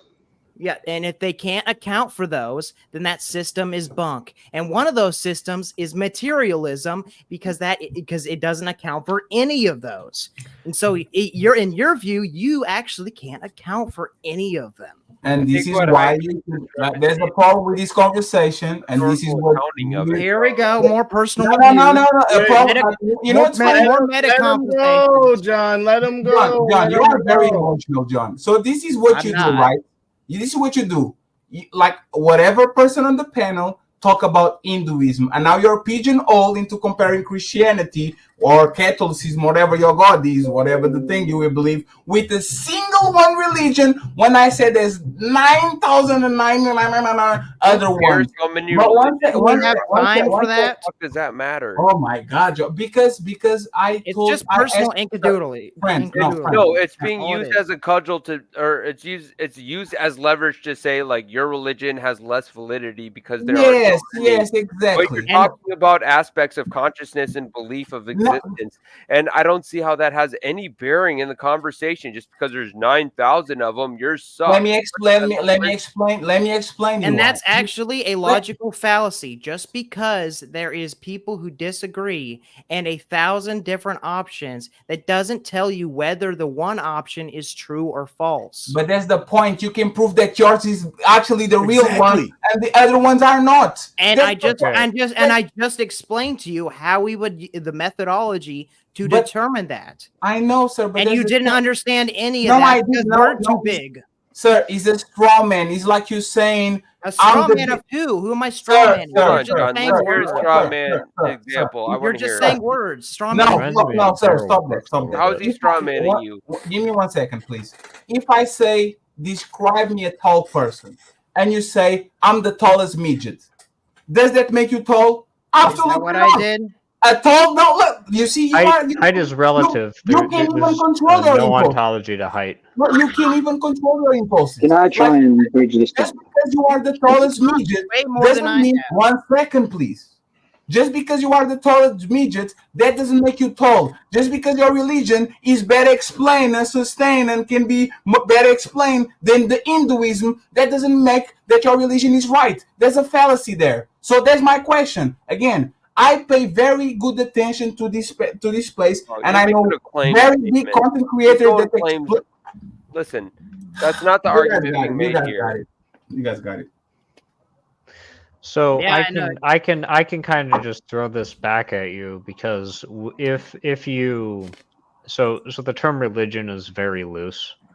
I could just as easily say, oh, there's like 100,000 different worldviews that exist. Why do you believe your worldview and not literally how many gods? Not literally any other worldview that's ever existed? Let's go with gods. Why Zeus? Why can't you engage with his? Why can't you engage with his question? And I did. Let him talk. You're not. You're not. I absolutely did. He talked about you're trying to make a different one. All right, you guys. There's a back and forth in debate. Let Adam finish his thing. Let Adam finish. So, Fatty, are you a panpsychist? Am I a what? A panpsychist. You gotta explain what that is. Come on, Adam. How do I spell that on Google? Go ahead. So if you don't know what panpsychism is, then I can just say, okay, well, that kind of proves my point. That I'm not going to be able to tell. I'm not going to be able to give you. No, I can Google. I have ChatGPT. You can say me what it is, and I can ChatGPT. Panpsychism. Probably a word that someone who has said being English in a second language would know, right? Your psyche. Handle your psyche around. Man, I got fascism, brother. You have to spell this. Effigy, have you ever heard of panpsychism? No, actually, I have not. Okay, so it's not something that someone with English first language would know either. True. Times like this is and that's my point. As a mind or a mind like equality, the word itself was coined by. I don't understand even how this helps your point, Adam. Can let the dude go? Why you guys trying to do that? Let's learn. That's another one of those dickhead words like homophobia let's and the learn others. with the dude. So panpsychism is the view that all things have a mind or mind-like qualities, right? Yeah. Why do you introduce that, sir? Listen, Fatty. If you don't know, you can't afford it, brother. So let it go. So the obvious question. You don't know what dark matters is, so let's not have a conversation about it because nobody can explain it. What the fuck are you talking about, sir? Isn't that why we learn? So the point of me bringing up like some obscure ideology or some obscure worldview that nobody really knows shit about is unless you cannot give me a reason that you are not a panpsychist, you have absolutely no reason not to immediately adopt it. It's actually an unprincipled exception on your part for you to not either have an immediate refutation for this, or else there's no reason for you to be that as opposed to anything else. Because that's basically all. So that's basically what you're saying to me or any other Christian when you bring up, oh, there are 10,000 different religions. Why do you pick that one? Because the implication of that question is that any given religion is just as good as any other one. So I can just throw that back at you and say, well, why the fuck aren't you an anarcho-communist? Oh, why the fuck aren't you a Peronist?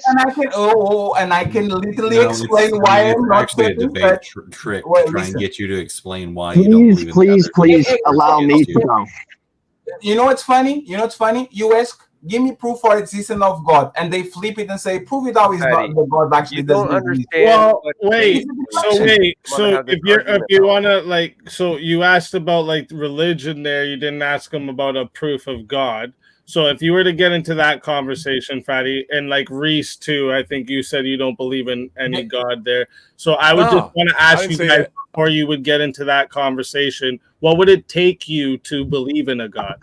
So God will come to earth and he will say, hey, Fatty, I know you be beating your dick to motherfucking Carmela. And I was like, what the fuck? First I thought that he was the hacker, but then he was like, no, I'm God. I know that this proof that you can omniscient. So if someone came down to you and told you something that only you would know about yourself, that's God.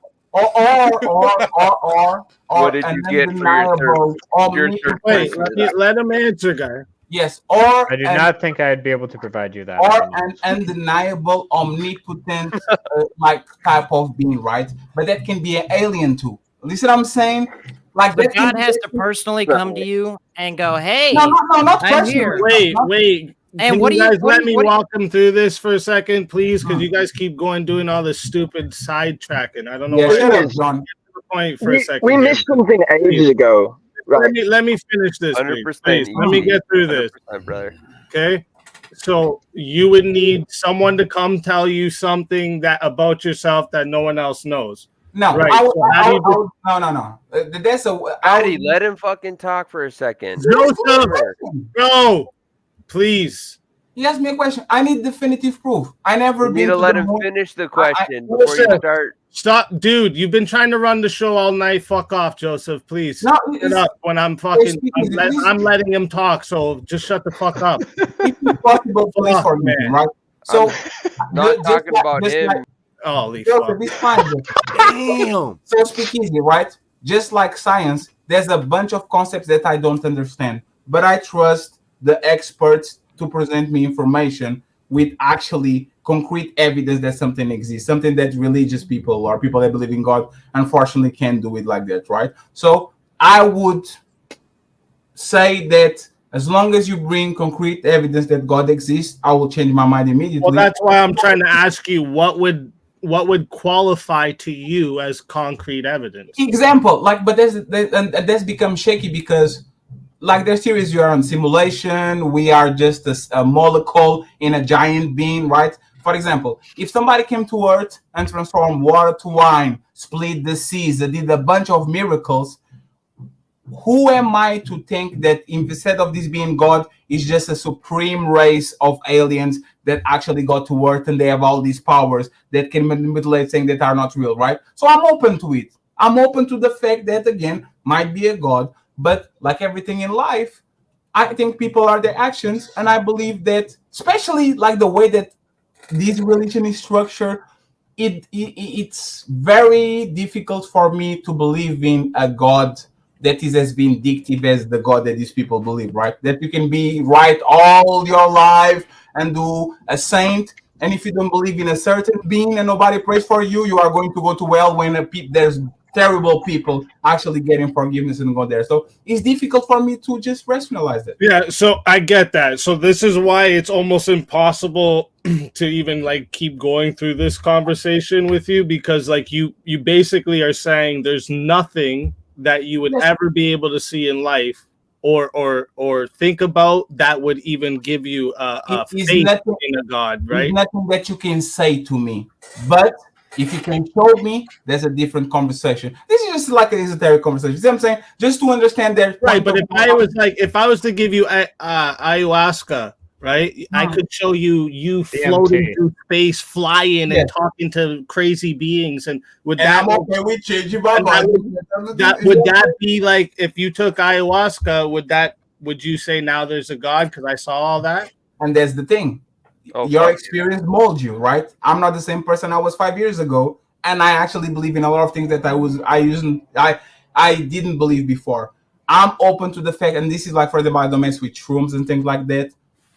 Some experience altered the reality of a lot of people that was just like me. They were like, right, but like so the point I'm trying to get at here is like it's hard to ask for proof when there's no proof you will accept. Absolutely, I'm a tough customer, and there is no physical proof. So, like this is how I usually debate people, right? I don't need you to agree with me. I don't need you to agree. Thank you very much, mate. Thank you. I don't need you to agree with me. I don't need you to agree with me. I just need Adam to explain how he got to this conclusion. If he can give me a detailed track from point A to Z, even if he disagrees with me, I'll say, okay, I understand how you got to that conclusion. But with religion or with God, people skip from point A to Z, meaning that they have an afterthought. I believe in God, and it's very difficult for them to go back and to explain how they went from point A to point Z without actually messing up the logic around it. I can give you a basic rundown of how I came to the conclusion personally, but obviously it's not going to be convincing to you, but I can tell you. Go ahead. So I was like, I wouldn't say I was ever fully an atheist because I grew up in a religious household, but at one point I was basically an atheist. Like I still generally view the world in a materialistic fashion because, well, I can't really prove when something spiritual is going on, but that's a different topic.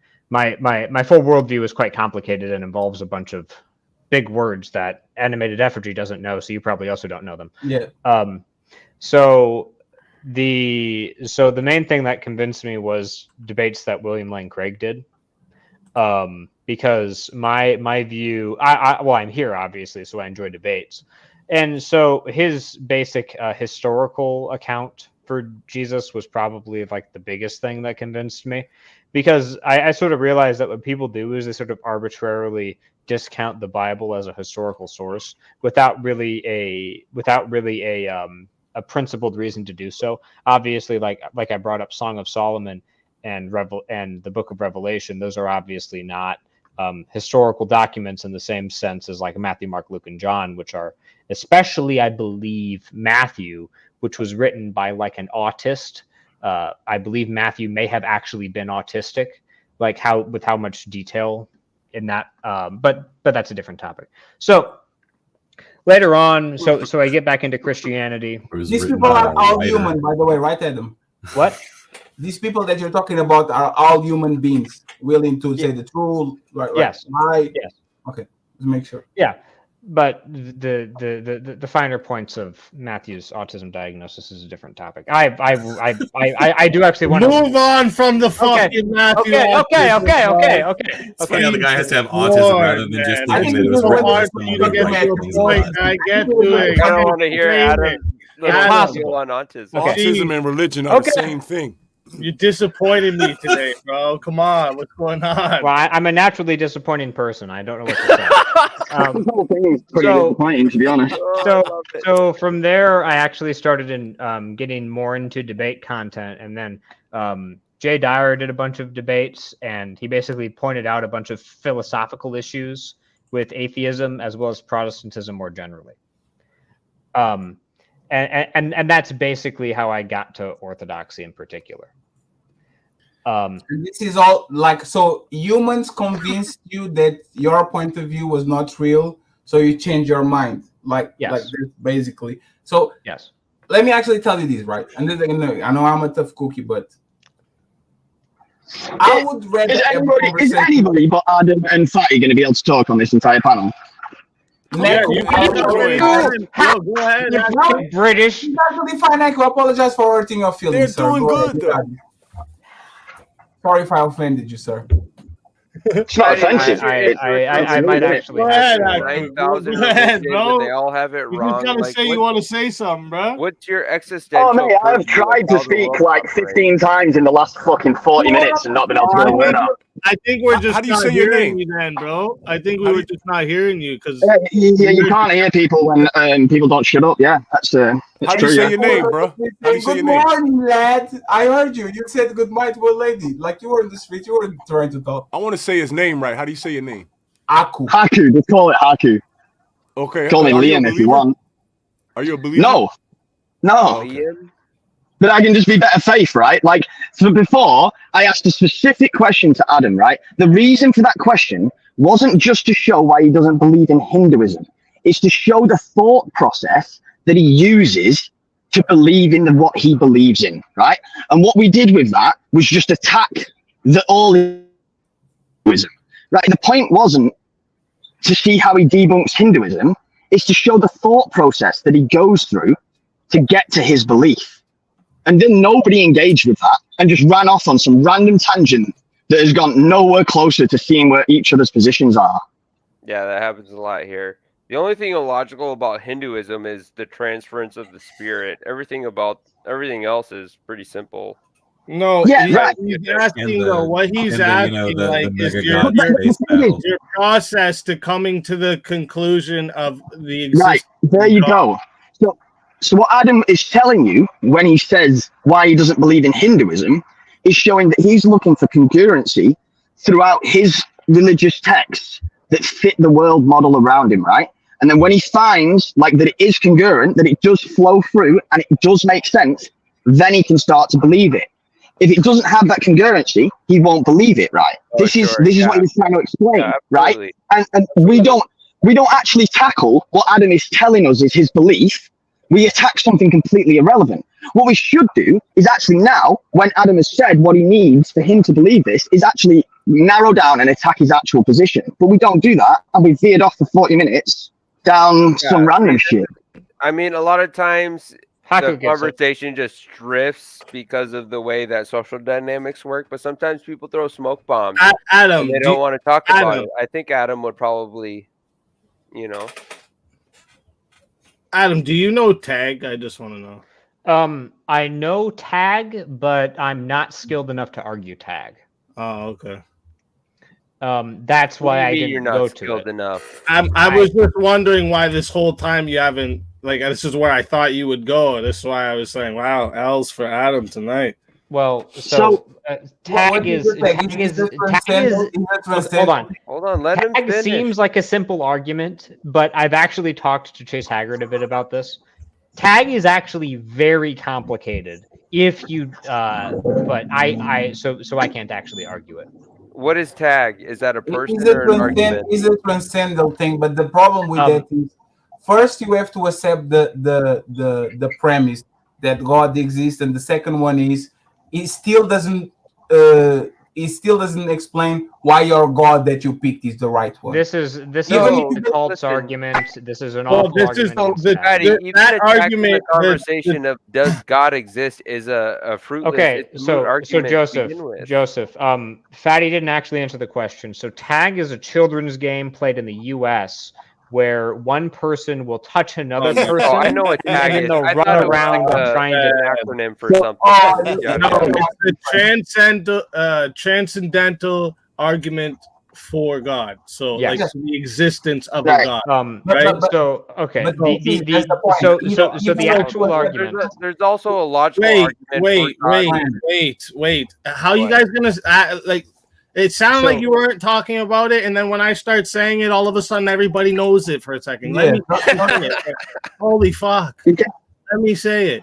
Okay. So if Fatty, you were saying then that if you go through this argument, it doesn't point to the religion in particular. But have you went through this argument and like I saw an existence of a God? I saw Andrew have this discussion with a friend of mine. And I think he was talking about rights being something subjective because they can point out where is a right. They can smell a right. They can say so. He's a social. Andrew's completely right about that, and I'll defend that position any day of the week. I can actually defend that one very easily. Adam. Okay.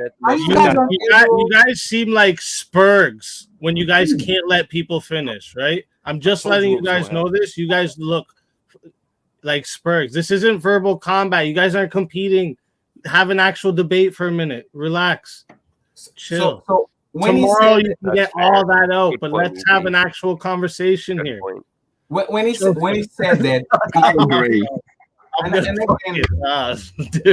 That man is way smarter than me, but I couldn't understand why he could say that the proof of rights is a social construct because you can smell it, you can point it out, you can say nothing. But God is literally the same thing. You can point it out, you can smell him, you can do nothing. So God will be a social construct. And when you do the tech thing, the problem is that you have to accept the premise, right?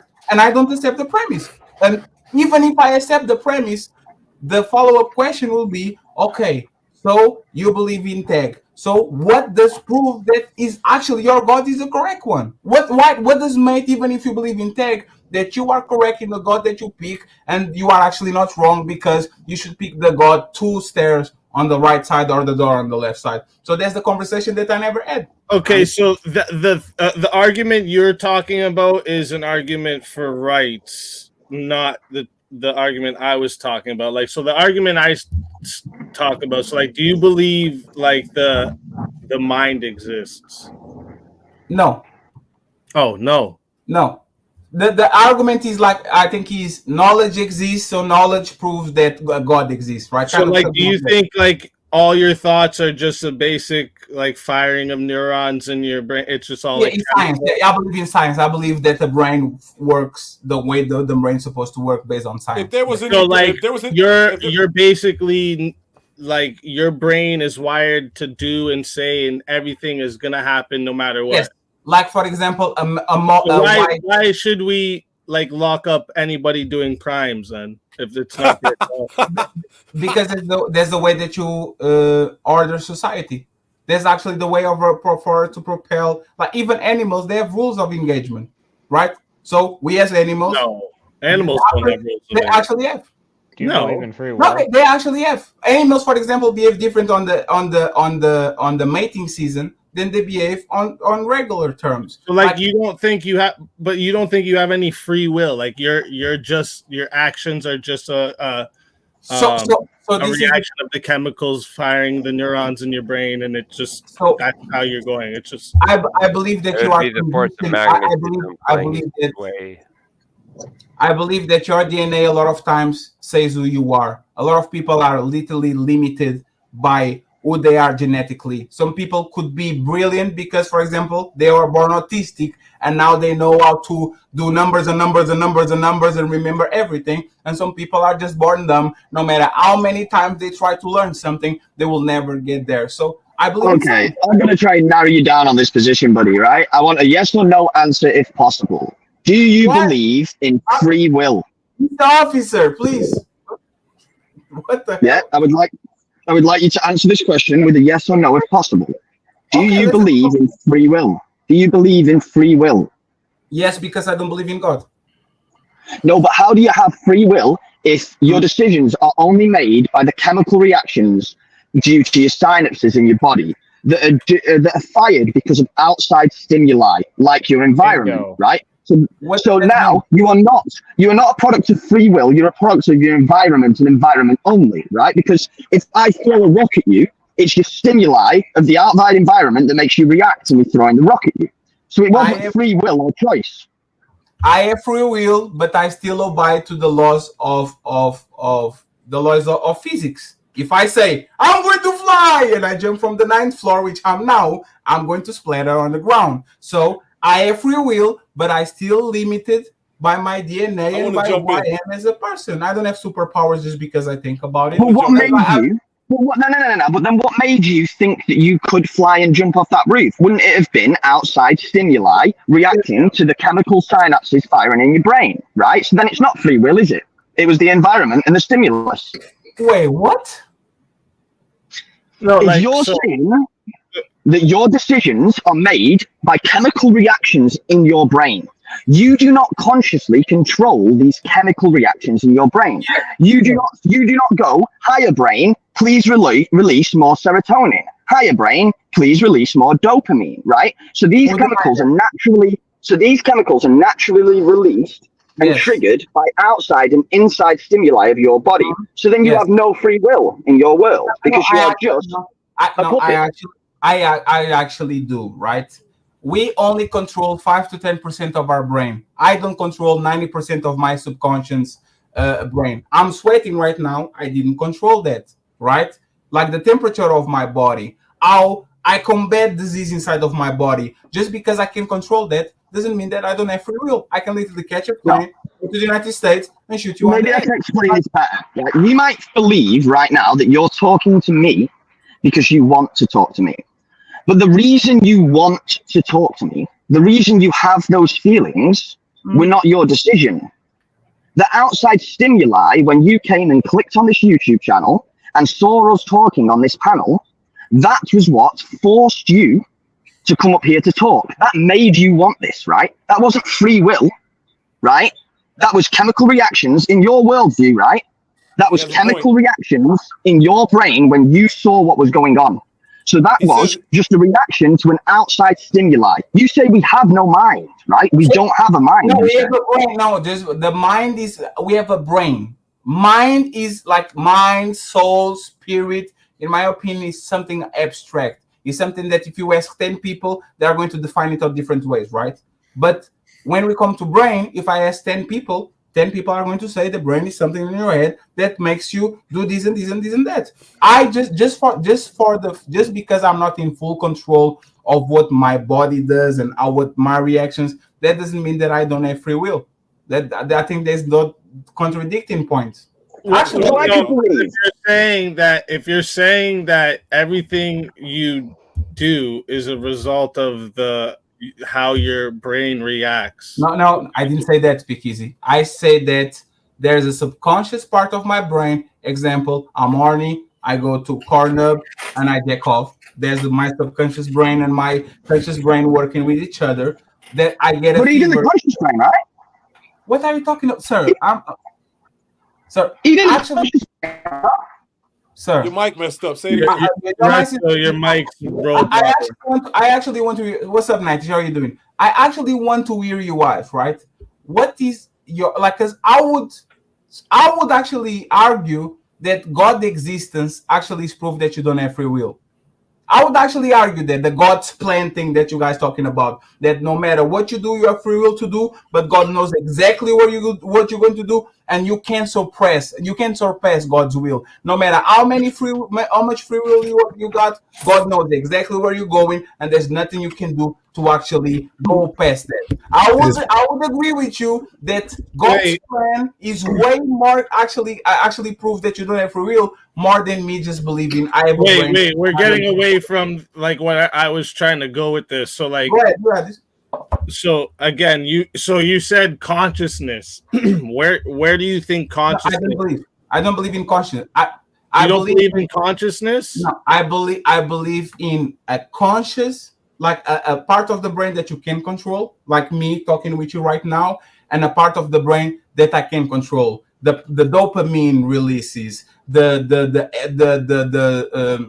adrenaline rushes. Sadness, like how can you believe free will if you're saying that everything is just controlled by how the reactions in your brain?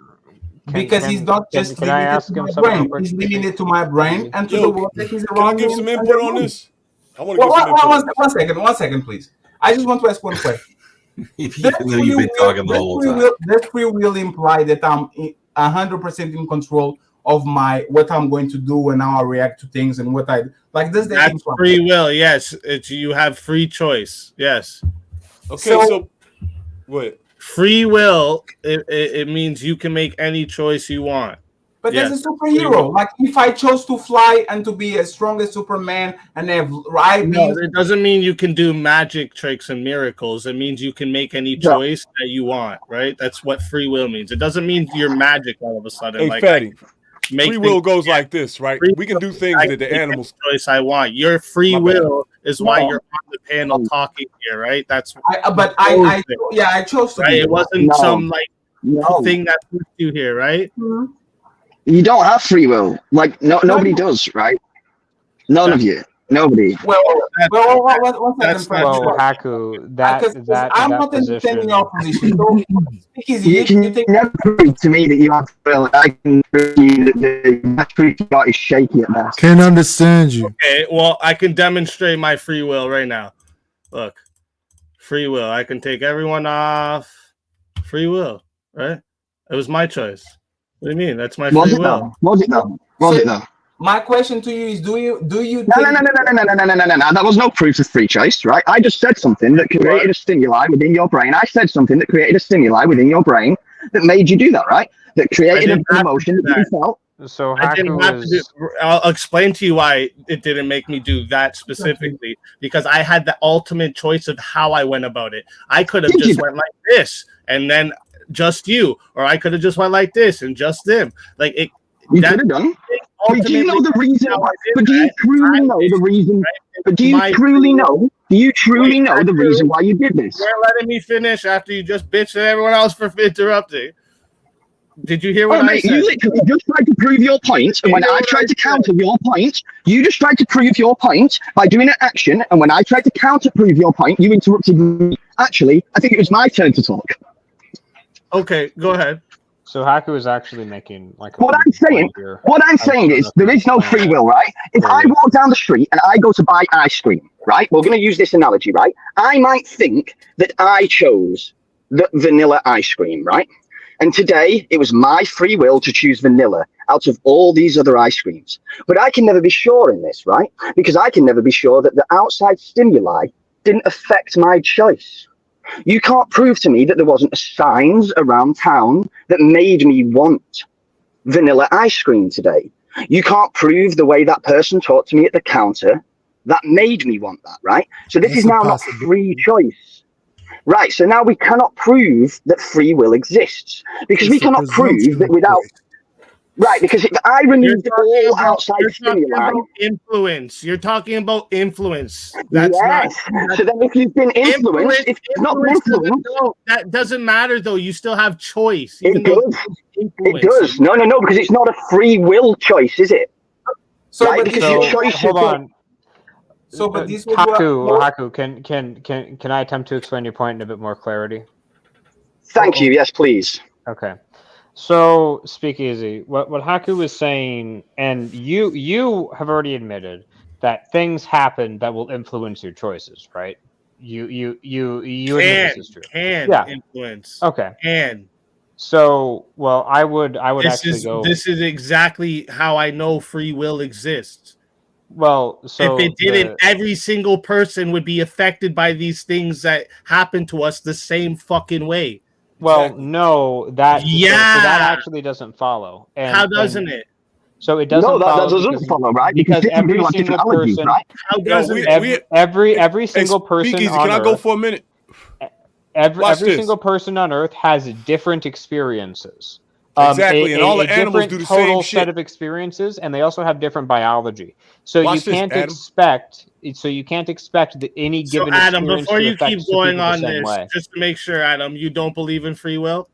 No, I Okay, actually so do you're just believe. arguing something you don't even care about. Like, so No, I do care about this, and, like and this, I'll tell. this is why I will. everything I gets will. I will derailed tell you so why. easily here. No, You were trying to argue about the tag argument, and we got over here now to you defending something you don't even believe. Do we? So Haku actually lined up why exactly I'm making this argument right now, because Haku said on physicalism, on materialism, this is a necessary outcome. I'm arguing from the position of physicalist materialism, as Haku pointed out earlier when he was talking to Fatty, because I think that on physicalist materialism, this is a necessary outcome. You can't escape this. I think if you introduce non-physical things, like a mind, for instance, then you can escape this. But I think on materialism, you can't. They just said they don't believe in a mind. So if Haku doesn't believe in a mind, then I think he is trapped in this non-free will point, at which case he basically has to give up ethics entirely. Can you define what a mind is before Reese goes? Yeah. So mind is the part of you that thinks, basically. So a brain. It's an emergent property of the brain. Yeah. So bringing up emergent properties is pretty much always a cope. Because you can't really identify. The reason it's a cope is because you can't really identify the difference between the emergent property and the thing itself. There's not really a strict line between those two things. If you were to try to tell me the difference, you would just end up ultimately appealing to the brain. I mean, it's really hard not to. Yeah, exactly. So, like I said, saying emergent property is just a cope. It doesn't actually give me any information about the thing itself.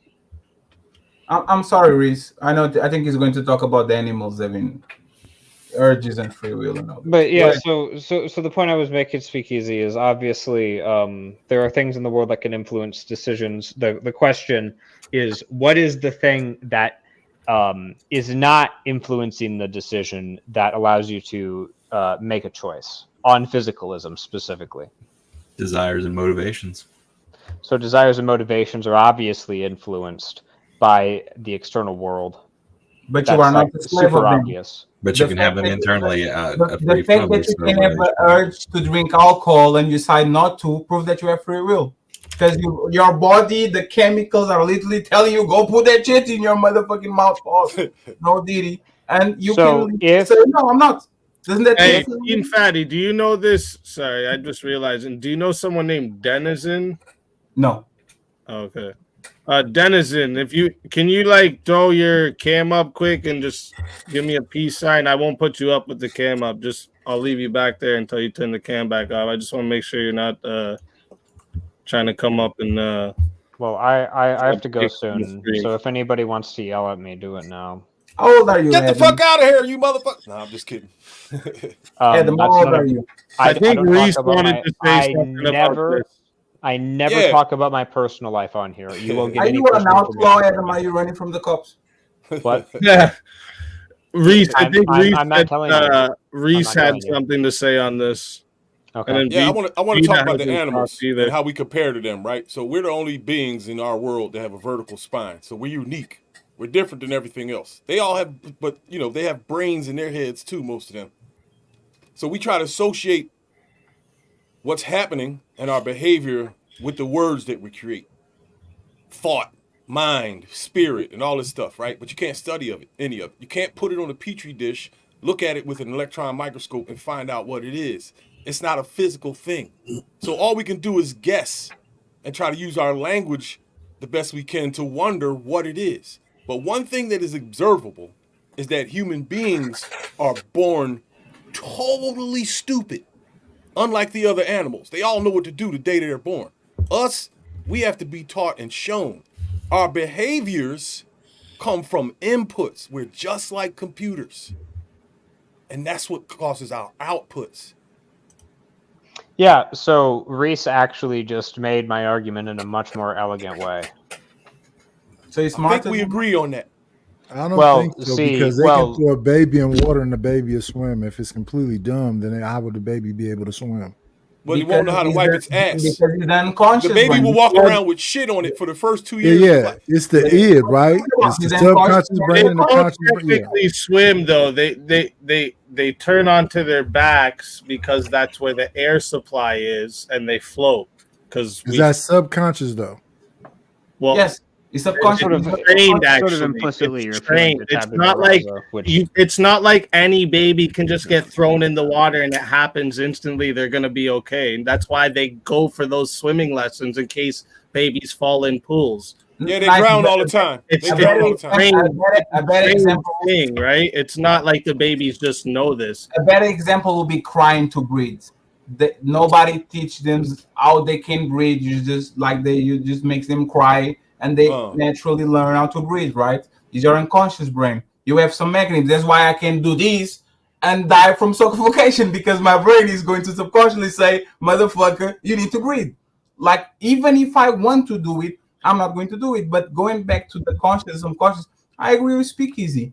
Like, we are not slaves of our impulse at all. You have a lot of chemical brains that are telling you to do things, and for multiple times in your life, say, you know what, I'm not going to do that. I'm going to turn around and do another thing different. So didn't that prove that you actually have a little bit of free will? Because you can't go against some things that are happening in your brain and some chemicals and say, instead of I'm furious, I want to beat them up, I'm going to be a bigger man and I'm going to maybe, but they say it's an omnipresent, all-knowing being, and that your life is written in stone, and they already know everything you're going to do. But that was my point, Nati, right? The presence of God actually is a biggest contradiction to free will, in my opinion, than science.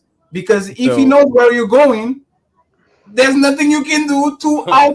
It's not you know where you're going. That's not you, God. No. So Speakeasy, what is God's plan? God's plan. Nobody knows that. God's plan. What is God's plan? How would any human be able to know that? I think that's my question, in your opinion, is there any book claim they know? Is there anything you can do to override God's plan? Do you think? Are you meaning like what is God's plan for my life, or you mean like what is it in the Bible? Yes. Obviously, you can't know what, but it's not. It's not explained as it's a plan that it's like a puppet. No, I got you. But there's the thing, right? So it's all knowing, as in like he knows, right? But there's the thing. There's two concepts, right? Is the God's plan and the free will. Is there anything you can do to escape the reach out of God's plan? Like anything that as a human being, I tricked you and I went to a place. Like, is anything you can do as a free willing being that you can override God's plan? I would think God. All right. Abortion. God gave you free will. That doesn't mean God doesn't know if you choose a certain. Good night, guys. If you choose a certain action, that if you choose that certain action, He knows the consequential steps that happen after that you choose it. But that doesn't mean you didn't choose the particular action. How do you know that? No, he didn't. How do you know that? You're going to say stop. You didn't answer my question. Is there any way that I can override and escape God's plan? Damn, you have a long hair. God damn it. I didn't know that. Now explain that explains a little bit. What? What's to explain? Now is that it looks very Republican in front of his face. That USA. So is there any way as a human being with free will? There's nothing outside of God's knowledge. So you don't have free will. There he has imagine you can put it in the context to make it easier for you to understand, but obviously we as human beings don't have the same intellect and ability to understand as God does. But I can try to do an analogy like the multi-universe theory. So I have if I make a choice here, there is a certain set path that happens and spreads apart a different tree, like a dialogue tree or whatever that happens in a certain choice. So God knows that dialogue tree, but that doesn't mean you didn't have a choice between that dialogue tree and a different dialogue tree. So you are telling me that God knows all the trillion pets, and he's omnipresent, omnipotent. He knows all of it. Okay, so but there's the thing: is there any way I can write a pet that God doesn't know using my free will? Any way you can do what? Is there there's a trillion pets that God knows this is the possibilities of. If I choose these, I go here. If I choose these, I go there. Is there any way that I can, with my free will, design a plan that escape God's grasp of God's plan? No. And that's the point. Doesn't that deny that I don't have free will because God carved up like because you have the presumption because there's an infinite number of choices you can make. Just because God has knowledge, once you make the choice, that God has knowledge of that path and all paths consequentially from that. That doesn't mean. Let me just ask Fatty a quick question. Fatty. But you're trying to explain the mind of God, right? No, that sounds like you are too. You, the mind of you. You're trying to explain the mind of God, John. Yes, I'm trying to make an analogy so you can understand what it would be like. Somewhat. I'm trying to make an analogy. The only thing we can do is analogies when it comes to the essence of it. It's fine, John. But you know what's funny, John? You know how he sounds? It sounds like you have fake choice, which actually goes around and is like you, like it sounds like you have a fake choice of going there, but it's like he's actually predestined and God already knows exactly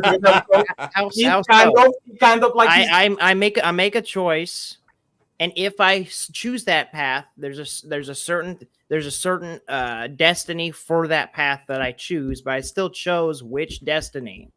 And God knows exactly where you are. Is the illusion of choice. How do you know that? So with illusion of choice, it's a second order. The first order is God, who created a being he gave free will, like he gave him a piece of himself, and gave us the free will like God has free will. Because if it was all determined, like Adam was trying to explain with materialism, if it was all determined, then there's actually no agent, there's no evaluator, there's no actual person there. It's just an illusion, like you're saying. And if it's just an illusion, it's a performative contradiction, because you live your life and every action like you do have free will. So it's a performative contradiction to say that it's just an illusion. And that's basically. Can we agree that he's a piece of shit then? What? How? Can we agree that he's a piece of shit? Because if he's in control and we have no. Yo, do you listen to what you say sometimes? I did listen to what I said. I said our world is encompassed by evil, and he hasn't stepped in one time. That means it's all part of his design and his plan. Well, can we agree that the Bible is literally God reaching out to his rebellious children to save them from themselves and their choices? But he could have snapped a finger and stopped everything anytime in any given time. Remember, he created it in 7 fucking days. Okay, and so why would it not? Wait, John, I have a. So when people say this thing, right? I try to explain it in like. So like when we put people in like jail, for instance, right? When we're punishing them for their crimes they've done in the laws of the lands, right? They're not put in just like this little cell and just kept away from all the other prisoners so that nothing bad can happen to any other prisoners or themselves, because this would be inhumane, right? To keep them in solitary confinement the whole time. This would be considered inhumane. And we're just humans, right? So you're asking, so we're not, wait. We're not affecting parts of free will, right? In a environment where we could probably stop a lot of bad things from happening if we just stopped their free will in the jails. But we don't do this as humans, right? And the whole point of God giving us free will is for him not to intervene with it.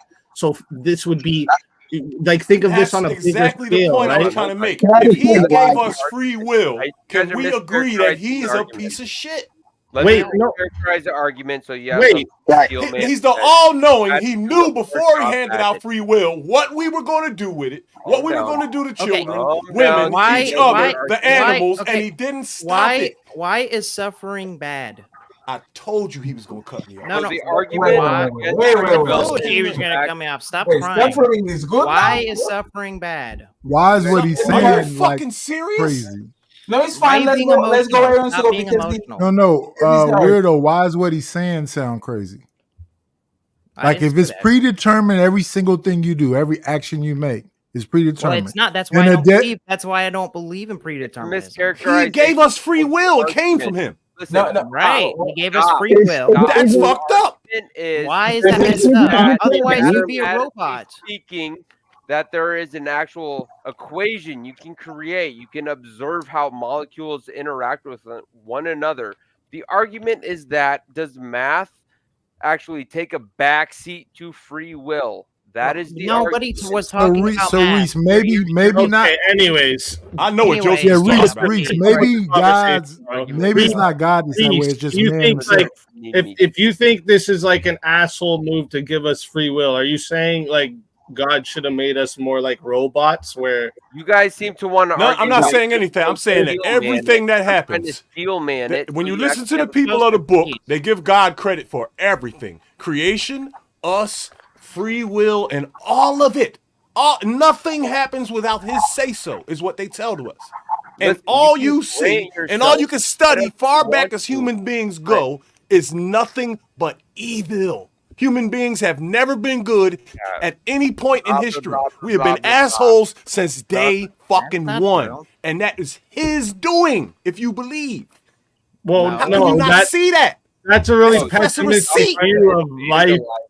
You think like everyone is evil? Like, you're evil, bro? Like do you look into your name child's one year, eyes? name one good year of recorded history. Do you look into your child's eyes and say that? Stop, John. Stop. Don't go into these side things. My children are grown. They're already evil. What the fuck are you talking about? He just said everyone's evil. So, and he just said name one good year in history. So, can you explain to me what's a good year? When no fucked up shit happened in our world, our beautiful world he created. No wars, no child molestation, no murders, nobody attacking women, no lies being told, no stealing. It will never okay, I'll explain this again in the story. Adam and Eve, right? Was it not perfect then? Pay attention, fatty. Go ahead, say it again. In the story of Adam and Eve, was it not perfect? The world? Right, yeah. All right, so you mean you're talking about peace, the right? It was all peaceful, right? Yeah, pre-fall. Two crackers in the middle of fucking equatorial Africa speaking Dutch English to a cobra in a tree. Man, don't do this to me. Why? Two people in the jungle speaking Dutch English to a cobra to determine how human life is going to go. You want to have free reign to be racist and be unchecked? No, I'm just. I'm being funny. Why is it racist? I'm just asking. I'm being funny. I'm just asking, like, because, like you said, name a point in history, but the story of the Bible and the story of Adam and Eve in the Bible, right? This is when the world was perfect, right? And then free will and everything. There was no death. But wait, these are the first two human beings, right? And on day one, what do you mean the first two humans that ever lived, there was no death before the fall. There was no death. There was only a few sentences spoken in human history by the first two people, and they fucked up. Yeah, they were told not to do something, and they did it anyway. Can I ask a question? There's not one good year of recorded history. How about that? One. Can I ask a question to the non-religious people? And John is shaking his head like I'm wrong.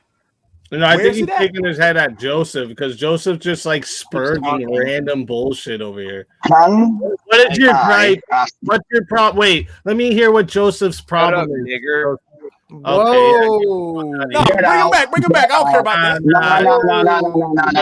you gotta bring him back, man. Come on. We don't care about that N-word shit, man. Race bro. Little bitch. Let me say. One second, let me say just one thing. You don't get pussy, goofy. Yo, just so y'all know, I make jokes about white people because I'm mixed. I ain't racist. I'm mixed. on my fucking channel, guy. You can go take that somewhere That wasn't a derogatory thing you said about white people. Like you didn't like say anything bad about white people. That's fine. Can I just ask a question? Can I please ask a question? Right. Let me say one thing real quick, right? I will not like, especially people from my side, Reese, Nightish, everybody. If you come to this white space, like the cracker shit and all that, not sharing anymore, they have a responsibility to not make it racial about us, and we have a responsibility to not make it racial about them. Speak easy. I'm not talking with you. I'm talking with my people, right? Because there's 100 of them watching. Bro, Fatty, my dad's black, bro. I got you. No. I'm not. This isn't a one-sided thing. No, but it's not about you. What is the big thing that's hurting? No, I got you.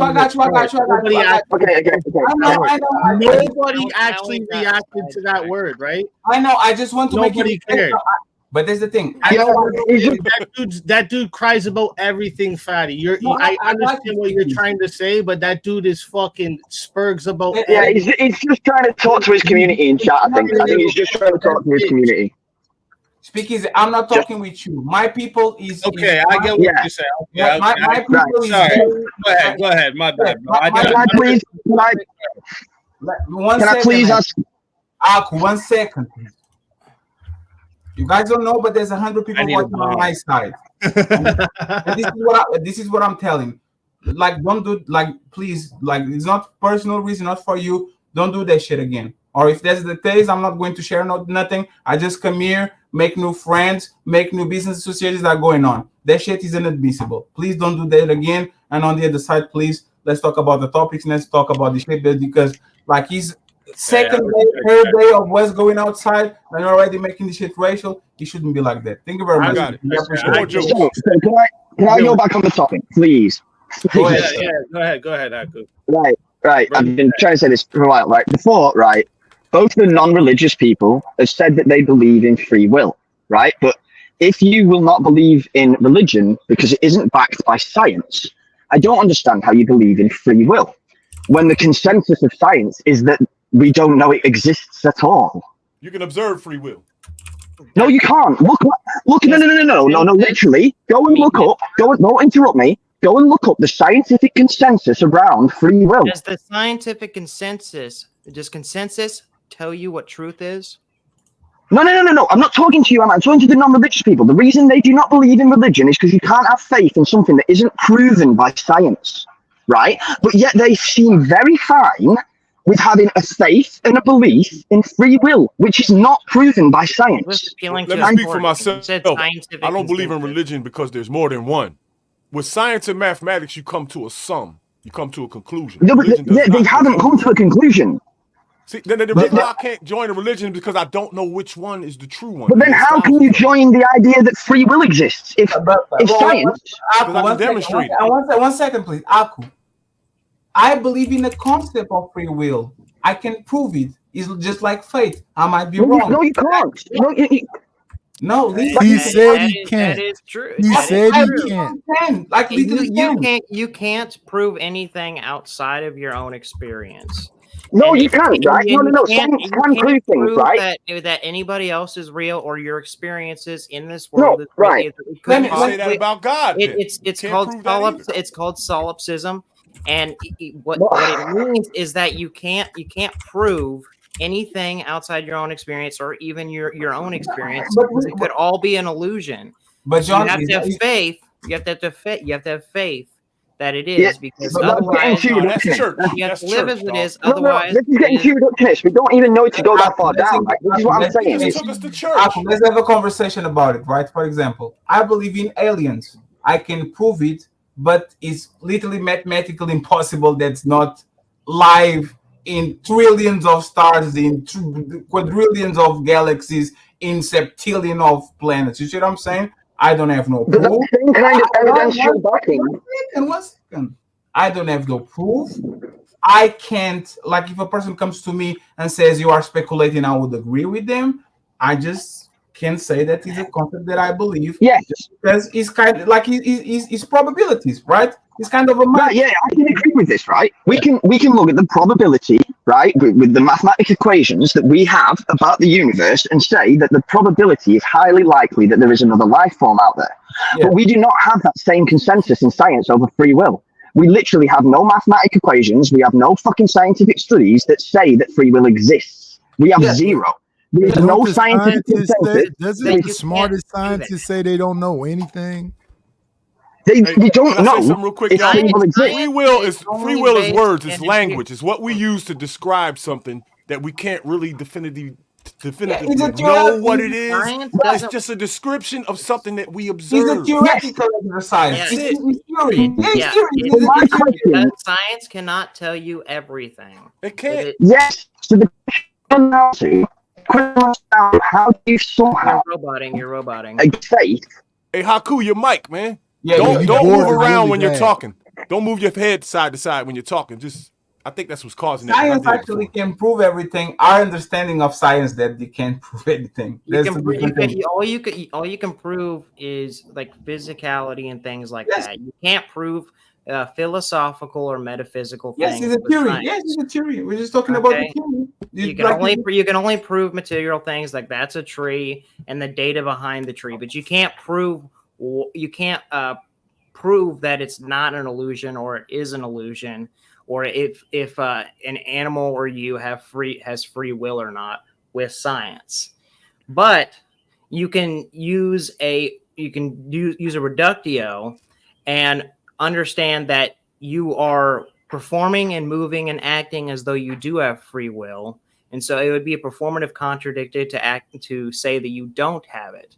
Because why are you sitting here pretending? And if it is all determined, then you are nothing more than basically a robot. There's no actual agent to do an evaluation of the things you're seeing. You are right. Let me just ask you something, right? Because the simulation thing actually has grown on me. No bracing, right? Like between God being all powerful and knowing exactly what we're going to do, and we are encapsulated in something, and the theory that we're just a simulation. We're just a computer is running a program where it seems everything is premeditated. We can't see the amount of like the size because we are just 1 0 or 1 1, and we are just walking around. Just like the Wizard of Oz. What is that not as possible as a religion? Yeah, it's all faith. That is faith based. So because you have to. I don't want to, and you have to act. John, I don't mean to interrupt you, John. Sorry, my bad, dude. Keep that thought for 1 second. Do you know who this Denizen person is? No, I never saw this person. No one up here knows who Denizen is. No, never. Okay. Yeah, and he says he doesn't. I just want to take the chance, and he's gonna, I'm gonna put a blocker up for now. And put that over and usually people who are trying to fuck with you don't sit there forever. But here we're gonna, because he's been trying to give some takes in the back there. Denizen, greetings. What's up? Another day in paradise. What y'all doing? Not much. Oh my God. We're trying to prove if you're legit or not. Yeah, for real, Danny. And we got Glenn Lawrence on as well. Yeah, let Glenn Lawrence up. That's Glenn is real. I don't think you can prove that. I mean, that's a real life superhero in real life. Now well, I mean, I could come to the panel like 7 times and be good, and on that 8th time be a dick, Word. That's true. But we have faith that you won't do that. No, because faith is exactly the contrary of whatever we're talking about. I don't know what I'm saying.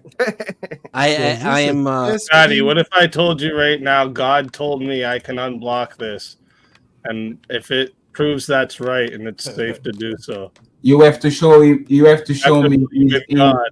You have to show me. Are you willing to take this? You have to show me a screen grab of the message that he sent you on IG. Telling, hey, speak easy. Just go. I have a more complex question. Deathstroke is in the building, man. Is that a chess piece of a queen with a teddy bear head? Damn. What's that? Your avatar that when you covered the thing.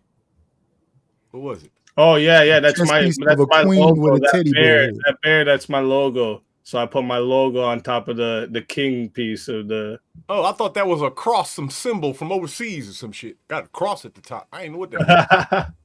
Yeah, it's the top of the. You got the world behind it. I thought it was some like symbology or something. No, yeah, it's just it's a chess piece, the king chess piece, and it's got my logo there instead of the. I see a flat Earth with the two heavenly bodies. I see different things. Flat Earth again. No, Fatty, but let me do the flat Earth on your channel in like a month. I tried to bring that topic up last Verbal Combat. Nobody wanted to argue for it. I'll debate anybody on this planet on it right here on your channel. Can you have free flat will Earth? and believe in fate at the same time? Sorry, what'd you say, Fatty? Can you have free will and believe in fate at the same time? And believe in faith? Yes. Yeah. Yeah. How? I mean, you have. What do you mean? You can have free will, and you have to still have faith in things. So fate means that you are predestined to do something, right? Oh, you mean fate? Yeah, fate. I'm sorry, I can't pronounce the ages, right? Like for example, like can you? I actually thought you said that he said faith, so I was like, had me confused. My Russian accent is not sometimes. Yeah, fate. I mean, it depends on what you mean by fate. So it is sort of paradoxical, but like I was trying to use that analogy with a multi-universal, is that you have a choice between several different options, and whenever you choose that options, it creates a dialogue tree or a path, several paths or whatever that has a thing they can be. It's the multi-universe theory or whatever. So if once you choose the action, then it creates a separate dialogue tree. Or I don't know how else to.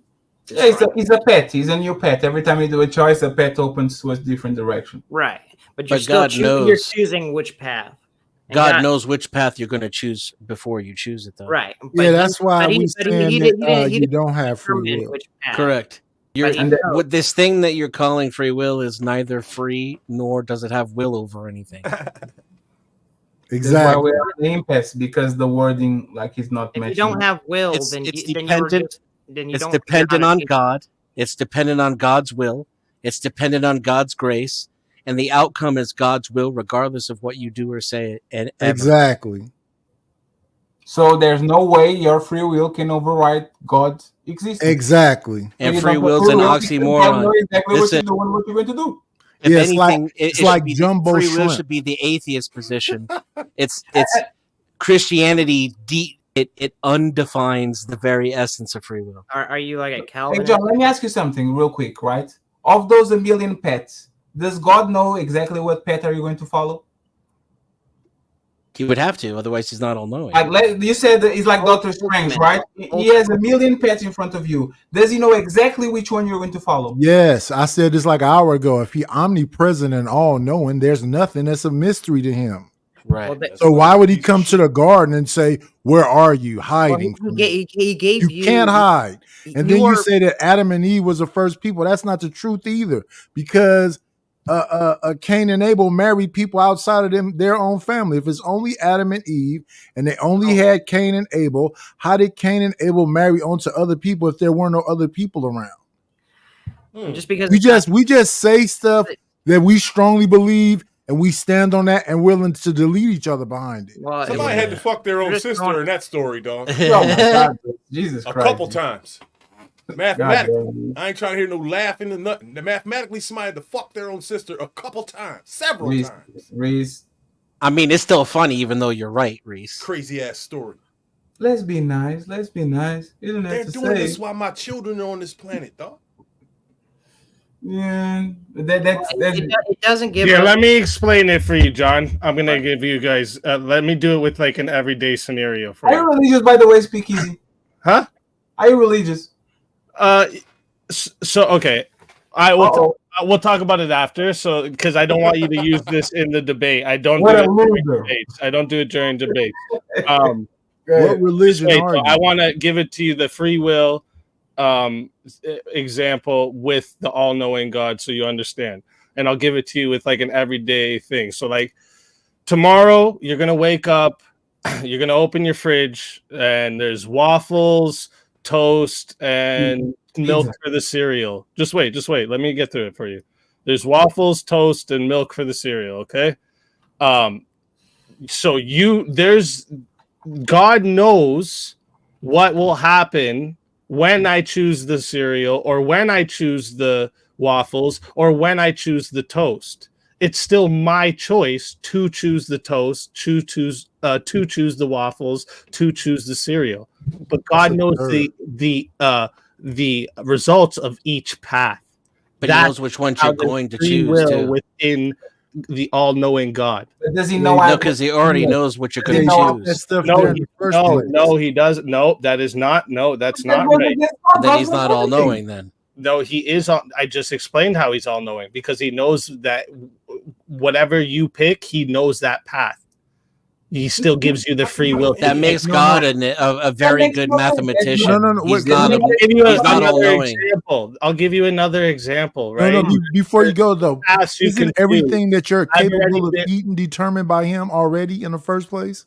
No, it's not predetermined. No. So, like, again, I'll give you another one. There's two roads that you can go down. I've already been down both roads. One road has a bunch of people shooting at you. The other one's all fluffy unicorns and rainbows. Okay. I give you the choice to take which one. I still know what's going to happen to you no matter which choice you take. We agree with that part. I'm sure the part we're having a problem with is the part where you think you know something that He doesn't know, or you have a choice to do something that He hasn't predetermined and already put there. No matter how many limits of amounts of things, universes, galaxies, black holes. No, because like not every moment in time was created at once. It doesn't matter if I created it.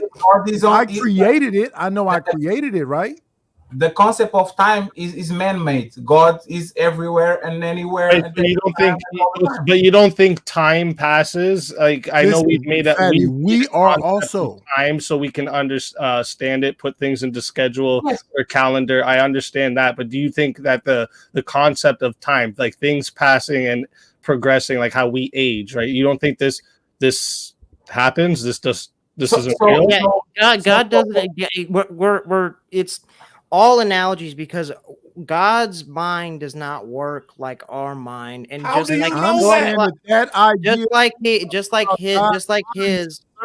because God's necessarily God would have to have a different sort of mind to be omnipresent and omni. How can this is the rhetorical corner. Listen, like Speakeasy was getting to with time. Time doesn't necessarily work the same within God's mind. So He is the first and the last, the beginning and the end. So he knows the end path and He knows the beginning. It doesn't work the same. We can't possibly know these things and understand God's mind. But you're talking like you do know. We know that God's mind would, to have an omnipresent or omnipotent mind, it would require, like you said, Him to know all things. And to do something like that within our minds is paradoxical. Not contradictory, but paradoxical. And there's no possible This is just good old-fashioned circular logic. So why are you if the God I presuppose exists, therefore the God I presuppose must be the thing I presuppose. That's ultimately all that he's saying. And you contradicted yourself because you said, and ultimately it is circular, and it's the same for your view as well. He's not open to any other thing than what he believes. Because you can't prove. We can't prove that. Weirdo. You're not open to anything other than what you believe. And John, it's not even that, right? Because like you contradicted yourself. You said God's mind is not like ours. How can you prove that? You don't know.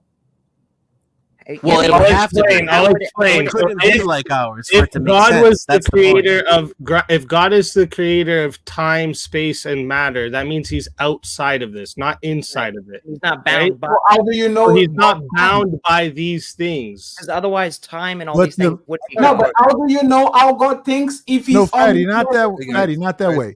Speak easy and weirdo. If it's outside of what we can think and everything else, why are you defining it? That's anthropomorphism, right? You're trying to make this whatever, into something that you can relate to. Yes, that's which is the what problem. God is. Because we can't. God exists. He's just man-made. We can't know God by his essence. We only know him by his energies. That is the only way we can know God. If you're defining it, wait 1 second, Reese. If you're defining it, you're putting it in a box. I'm making an analogy because that's the you can make an analogy and use all the words that you know, but you're putting it in a box. I'm trying to make an analogy. Yeah, I think give a second, John. I think Glenn had something to add in here and he hasn't spoke yet. Yeah. So we are trying to debate whether God is real, and we're trying to use they're debating the free will. Okay. Well, free will. We all have free will. We all can make choices in our life, right? Making choices is not the same thing as free will. Well, you choose to make those choices, right? Did you not have the free will to make those choices, or did someone force you to make those choices? The problem there is everything that's packed into the word you, into that pronoun. There's a lot of assumptions packed into there, and some psychological projections, and also the conflation between choice and freedom and will of outcome. No, you have the freedom to make choices that you want to make. Doesn't necessarily mean you have the freedom to avoid consequences that come with I don't, though. I'm only free to make the choices that are available to me and that I'm aware of. Right. So you have the presumption of free will. You have and my choices are completely and totally independent on everything else in my environment. So they're not free in any way. Yeah. So it's the presumption. You get to make them without and face the consequences of by yourself. You get to choose what consequences you want to deal with. I mean, I could avoid consequences altogether too. You could also avoid consequences too. Yeah, absolutely, to some degree. But the whole God talk, there was a whole lot of Adam and Eve and all this other nonsense. Whether God is real and it's not, how does God's brain work? I mean, okay, and you use science and stuff like that, quantifying stuff like that. Has anybody created a universe? No. But they say that a Harvard machine is supposed to make black holes, right? Have we replicated a creation or witnessed a replication of our universe being created? Only simulated, only on computers. Our bodies are literally a universe. I'm just asking, like, has anybody seen it happen? Yes, no. With life. For a micro. I'm asking. I said universe, not a microscope, not on a micro scale. A universe. Have you seen a universe be created? No. Okay, so science can't prove that theory, right? We don't know exactly what all they're doing with science. Science cannot prove the Big Bang Theory. Science can't prove that we evolved from tadpoles into humans, right? Because we haven't yet seen that happen yet. Science doesn't necessarily, the only way that science is verifiable is if it's replicable, right? So if it's not replicable, how can we believe in science? You have to have the same amount of faith believing in science in a theory that is not replicable as you do to believe in a deity that you cannot see. And the ones that are no, absolutely not, because you can prove a negative. Scientists literally are honestly saying there's a theory of no. Stop there. Scientists didn't put a definitive answer to how we got here. They have the theory of the Big Bang, and they say, if you present me new proof, I'm willing to change my mind and be wrong. You religious dudes don't move like that. You say, I know I was created by a God, and this is why I'm here. So it sounds like that's what you do with the Big Bang.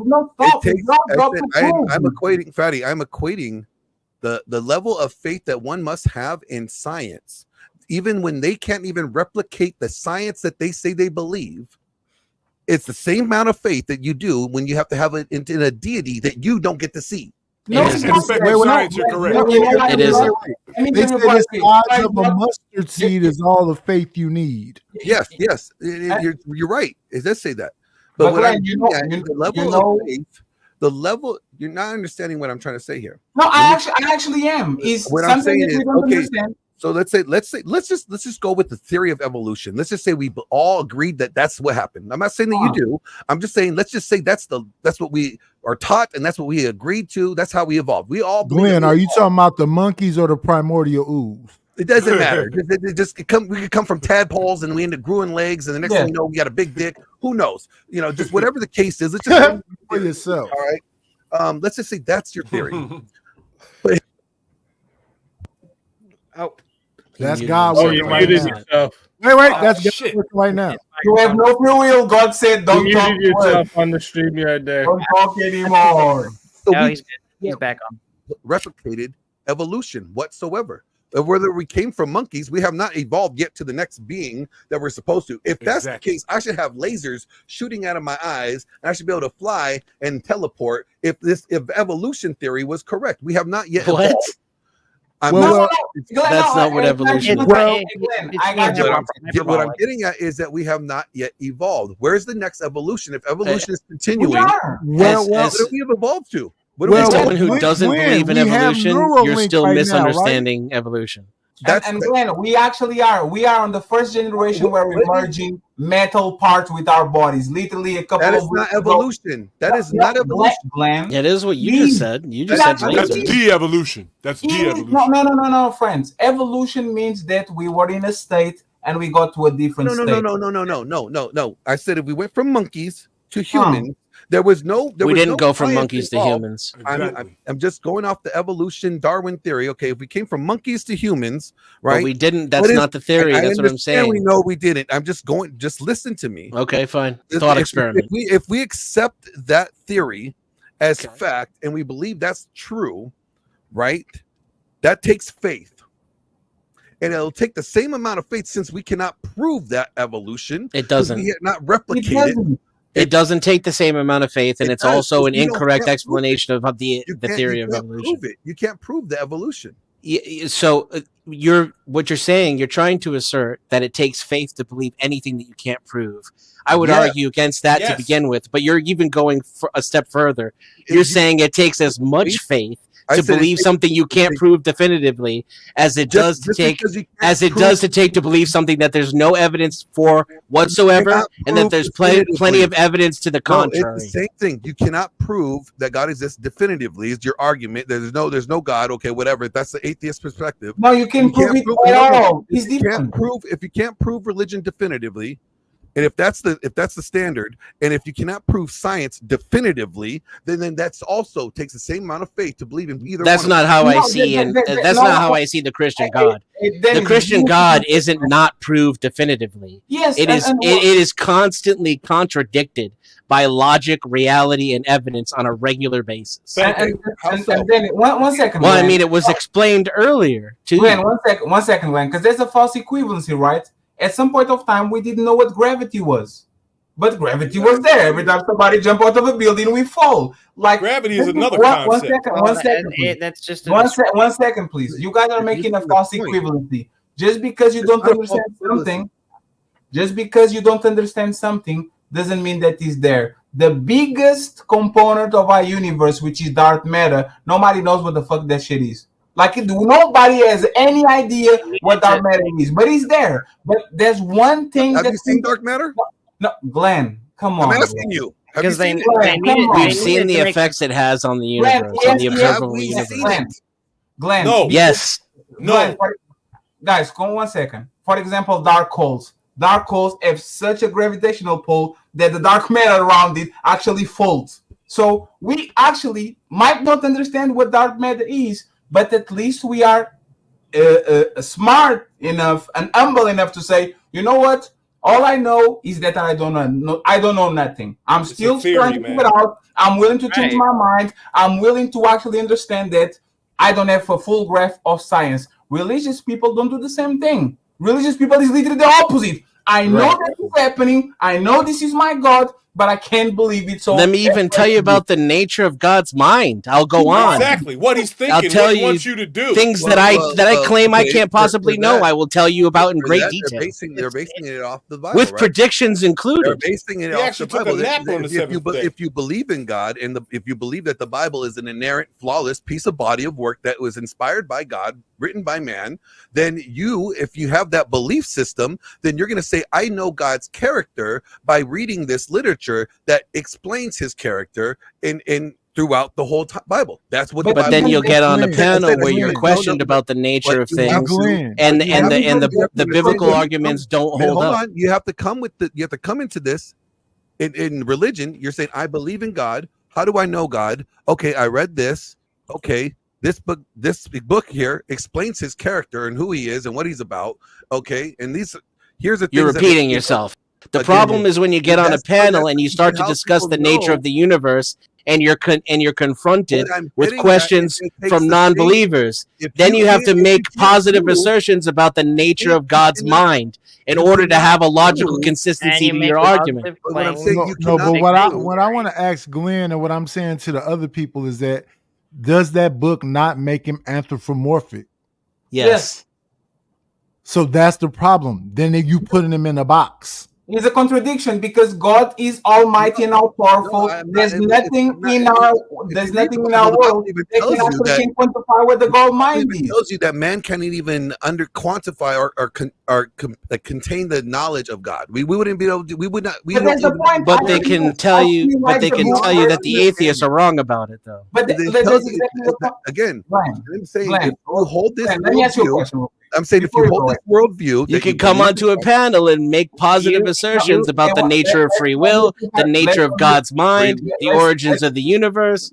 All these things which are outside of your understanding and so big that they can't even be comprehended, but yet you can debate them on a panel on the internet. Those things. What I said was it takes the same amount of faith in believing something you cannot prove either way. So so let's test that out, right? Glenn, do you believe in God? That amount is the size. One second. One second, please. Let's have a conversation. We're talking each other. Okay, go. Glenn, do you believe without shadow of the doubt in God? I believe in God, yes. So it's not the same as us because we are actually open to the fact that we might be wrong. Science is always it's a false science is always a false equivalency too. Because I can believe that Will John is going to wake up tomorrow. At the same time, this isn't productive. Like there was one point let Patty answer directly to what was said to him. Science is always open to the fact that it's wrong. Once upon a time, we thought the Earth was the center of the Earth until we got the conclusion that he actually wasn't. He's repeating himself now. And what happens on these conversations once again, and is very important of night, is the paradox. If God is a concept that we humans can't understand at all, how does your book explain what God is when God is a transcendental being that can be encapsulated into a human existence? Again, you have to come with it. If you come with it if you already believe in God, you're obviously going to read this book. You're going to read the Bible. Okay. So then you're going to be like, what does God want me to do? Here's this Bible. This is his inspired word that he gave us humans to read, to know him, and to live a life according to his will. Okay, this is what he wanted us to know. You're just repeating your original assertion again. But that's what I'm saying. He asked me a question. I said, this is all he's given us to know. It's illogical. It's not true. Just on face value, prima facie. I can tell you. It does not. Would you like to hear someone argue with what you're saying? Because I'd like to argue with what you're saying. I'm going to tell you right now, it doesn't take the same amount of faith to believe that you will wake up tomorrow morning as it does that an all-powerful being, all-knowing, all-powerful, loving being created the entire universe and everything that I know. Is tomorrow guaranteed? That is not the same level of faith. Do you have faith that you're going to be here tomorrow? No. Yeah, you want. I can't prove it. I can't prove that any of us will be here tomorrow, Glenn. I don't know, but yet but it does not take the same level of faith. And you can't prove that it's not an illusion. The point is, let me ask the people that's talking all over each other. Do y'all believe you can call it faith, but it's not. It's based on evidence and predictable outcomes. Not only that, even if we call it faith, it's not the same amount of faith that would be required in order to believe in God. That's a false equivalency. Do you believe in information bias? Of course, yeah, sure. Okay, so people have been fighting and deleting each other since the beginning of the time about this discussion right here. Yes, sir. Because it's basically, I'm right, no, I'm right. So I'm trying to make a point that I think Glenn will agree is correct. That John will agree is correct. That's the thing. That's why this is an argument that happens in this space all the time, is that we can somehow hold people accountable. You can only hold yourself accountable. Of course. And Glenn, I'm sure, will fight he'll get in the fucking, Coliseum and fight with the Lions about his faith. I'm not finna get in a Coliseum and fight about. I'm going to shoot a lion if I see one. Okay, I have a question. I don't even get the analogy. Why do I got a gun? I don't even. I don't understand what that had to do with you what don't I was have saying. a gun. Wait. I just want to ask a simple question to Glenn and John. You don't have a gun because you're Shadrach, Meshach, and Abednego. You just have faith. You don't need a gun. I gotta be Shadrach. Glenn, do you think it requires the same amount of faith to believe that you will wake up tomorrow as it does to believe in God? I think faith. Anything that you cannot. Let me ask you the same amount. Yes, same amount. What is same amount? The answer is yes. Well, that's his claim. He says it takes just as much faith to believe in something you cannot prove as it does to believe in God. That's his claim. Because again, you cannot. You cannot prove. I want to just ask him something. Do you not need faith for things you can't prove? No. What? Okay, well, I just used a pretty good example. It's very easy to understand as well. I can predict that Glenn will wake up tomorrow without being able to prove it. The world could end 20 minutes from now. I have no way of knowing that. Do I need faith to believe Glenn will wake up tomorrow? Oh, no. I see what you're saying. No, but Speakeasy is the What's one to ask faith? the question. Was that Speakeasy to ask the question? What's faith? No. What I want to answer the question you just asked a minute ago. What if the world ended 20 years ago? What is faith? I just want to know what is faith because you said that it's I don't know. Faith. It's a prediction. It's not faith. I just want to know what it's believing in something without any available evidence and often contrary to the available evidence. Right, and you don't have evidence that you're going to wake up tomorrow, or this right. isn't Yes, of course I do. illusion. I have a shit ton of evidence that we will wake up tomorrow. What kind of evidence do you have? So we don't know what happens when people go to sleep and they wake up. We don't know how the day cycle works. We don't know the likelihood. We don't know the likelihood. We don't know the likelihood. We don't know the likelihood of whether or not that's not evidence you're going to wake up tomorrow. Of course, that's evidence. Of course, it's evidence. Of course, it's evidence. I understand what he's saying. Evidence of people not. It's absolutely evidence. I understand what he's saying. Evidence to support that people that went to sleep and didn't wake up. There's a level of faith that you have to know that you're going to wake up tomorrow. If you grant them that. One second, I got you. But this question was very intentional. Is that the same level of faith of him waking up tomorrow? But Fatty, my point is you shouldn't let them get away with that, with calling that faith, because that's not what it is. But even if you do, it's not the same amount of faith. It is what it is. It isn't, and even if you do, it's not the same amount of faith. But even that is irrelevant. What's disparaging of faith? How much just faith is it not? Explain that. No, but Glenn, that was your point, right? And it's extremely likely that you're going to wake up tomorrow. Even if we give them. Extremely likely. Yeah, I would bet you $10,000 on it now. Cash. Here's Dennis and everybody. The point is this. One second, Nigel, please. I'm going to be short. It's not going to take me even 1 second. Everybody, listen. They keep talking about it takes the faith of a mustard seed, right? Don't nobody know nothing. Okay, that didn't really add to the conversation. It did add to the conversation. You keep trying to put God in the box. The Bible puts God in the box. I don't put it. So what is the point? I think that's actually what you're doing, right? I'm saying I have no clue at all. It's above me. That's what I've been saying. You guys keep defining something as if you know. When you say you guys, what do you mean by you guys? The believers. The people who wait, no, not the believers. The people who say God does this, and this. I didn't say all that. If we are describing God, I'm not saying you, God. I'm saying there are people up here right now. If you just listen, that are about to define what God is to you. And Nightwish, this is why I don't trust you, because you said it's going to be quick. It's just 5 seconds, and you went. But they asked me more questions. I had faith that you would actually do. Don't have faith. Don't do that. Don't do that. So if one second, if God is the creator, oh my God, man, stop going away from this. Stop going away from it. Would necessarily have to be outside of space, time. Can we even logic itself? Even logic itself. Can we stop being self-born monologue? You would have to listen for it to actually be God and not just a demigod. he would have to be above all these other things. Otherwise, he would be subject to it. And that other thing would be more powerful than him or equivalent to him. So thus he would not actually be God. That was not the reason, that was not the point. So, okay, but it was though, because we do have an agreed upon God. You're going for the macro point. The micro point is where my thing. I haven't talked at all. Okay. Oh my. So God would have to necessarily, for it to actually be God, be above all these things, even logic itself, time, space, matter, and material of any sort, because he would have to be existent before the material to create the material. So he would have to be above all of this.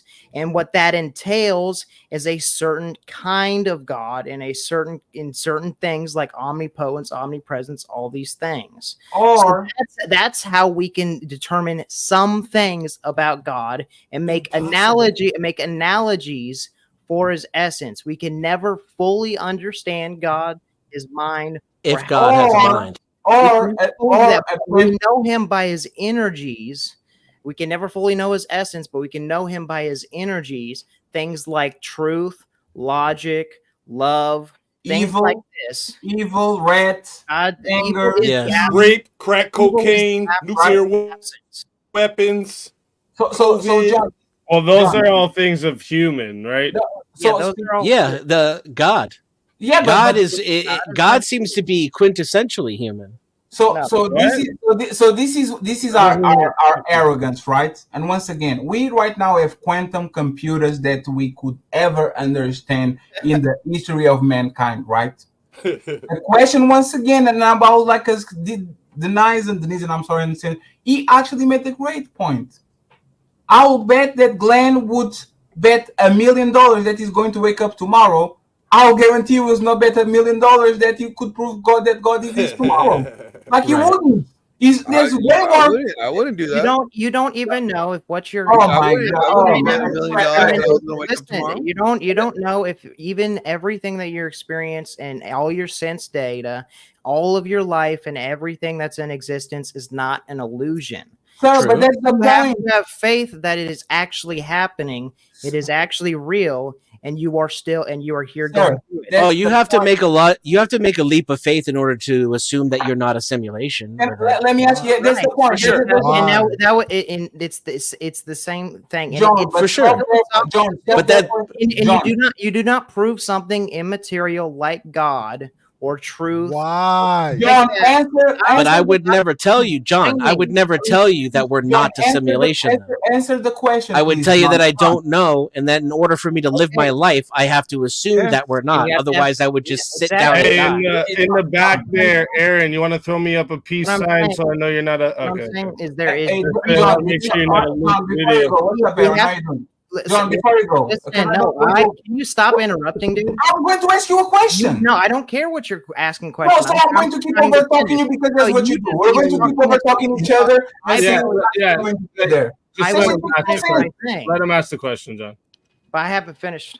But like you guys keep talking and over talking and interrupting. Like I'm going to talk the most. I'm going to literally pass you the microphone. You can talk. I'll give y'all a little break. I'm about to leave. Let me exit, y'all. So look, like Fatty, when I told you when I first joined, are you gonna leave, Reese? I'm leaving. Look, that you stay. When I first joined the stream, I told you every single religious debate that's ever been had and the ones that will follow this one are going to go exactly the same way. And when you talk to the believers, they're going to tell you where God is, what He thinks, and everything. And all you have to do is say, "How do you know?" And then that's when the circle starts. It's going to create the same circle that's going to go on forever. A circle does not have a break in it. That's why the number 0 is the most powerful number, dog. This shit is never going to stop.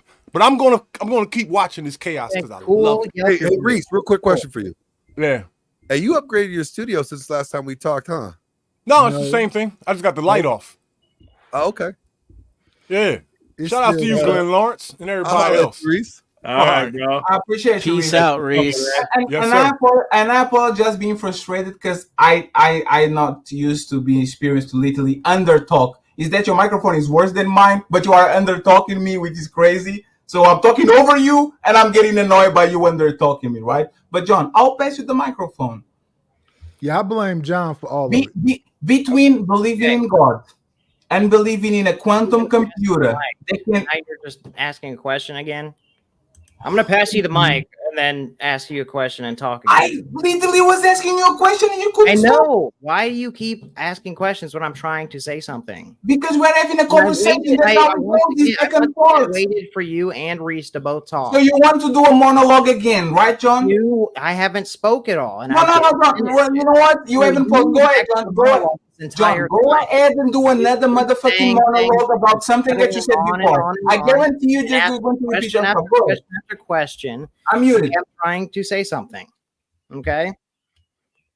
Am I allowed to? Cool. Okay. So as I said, we do not know God's essence. We can only make analogies to it because we have no way to conceptualize God and his mind and things like that. But whenever there is a world and things that we are doing, like being in existence, there is presuppositions that we have to make and things that come before us and existence, such as logic, the law of identity. One thing cannot be the same. It has to have an identity and be itself and can't be something else simultaneously. The laws of logic have to be there. Truth has to be real. Morality, things like this have to be presupposed for us to have a existence and a creation. So we have to figure out a way to justify those things. And you can't justify those things with pure material because these things are immaterial. Wrong. That's where you fell apart. See, John, you were chugging along at 100% till you got to that last line. Hey, no, stop. Before you guys get into this little back and forth dick match, Denizen, explain how it's wrong. Because you said he was going on this train ride, and it seems like he landed exactly where it makes sense. Because he can't. So prove to me how you show those things that he was just talking about in a material way. How can you prove those things he was just talking about in a material way? So, let's start with truth. How do you prove truth in a material way? I didn't say you could prove it. I said up until his last line, it made sense, which is so you now can't you're prove it. Are you going to let me answer? Go ahead. Okay. So up until the last line, you said it couldn't be proven and that we make presuppositions. That's correct. The difference is the presuppositions of God require and are in spite of much evidence, contrary to the materialistic view. But the problem is, at the end, you assumed that they could not be material. So now how is it material? How can you prove or justify things like truth materially? I mean, you can justify anything simply by assuming it to be true. You don't have to be so you don't have to. That's not. You don't have to prove it. I mean, if anything, the God presupposition proves that. But the point is that you asserted it as a fact that it cannot be material. Let him talk, not letting the man talk. Listen. You. Okay. I'm telling you. I'm asking you. I don't think you're hearing my answer though. Prove to me that because in the middle of my answer, I can hear your mic cutting out because you just keep talking. So are you sure you're hearing me? Are you going to answer? I have several times. No, you haven't. Each one of your interruptions, I also answered. No, you didn't. I don't think you heard them because you keep interrupting your interruptions with more interruptions. No. Show me how you justify truth materially. You can justify something just by assuming it. So it doesn't require proof. That's not a circle? It is. It is. I thought that was a problem earlier, and it was so a problem. Oh my God! But there's you actually can't justify truth, John. What do you mean by justify? No. 1 second. Is the word of God truth? No, quit. Don't. Is the word of God truth? Quit trying to save him. Okay. I'm asking you. I don't need to be saved. You haven't made a point. Listen. How do you justify truth? What does justify mean to you? He's not going to answer no question. Oh my! This is what always happens. I see. They know you better than I do, John. they kept talking over you, so I thought you just weren't given a chance. But you're full of shit, bro. I can see what they were talking about before. And he's asking wait, stop. Because he doesn't answer his own questions. He's not having a conversation. Wait, stop. That's not how you have you don't ask a question and then answer your own question. That's not how you have a conversation. So he won't answer the questions. There's no back and forth. No, but you have to answer the question first because it was asked to you. I did. I answered it several times. I gave multiple different answers from different perspectives. That it is what it is. That's not a justification. You said that. Now you're I asked you, whatever we assume. If you want me to answer the question, how do I justify truth, then tell me what justify means and what truth means. If you can't do that, then you're not having a conversation. You're playing debate, bro, and I'm bored already. How do you justify truth? How do you prove truth? Define, justify, and truth, and I'll answer your question any way you want. How do you prove it? How do you prove? You can't prove anything.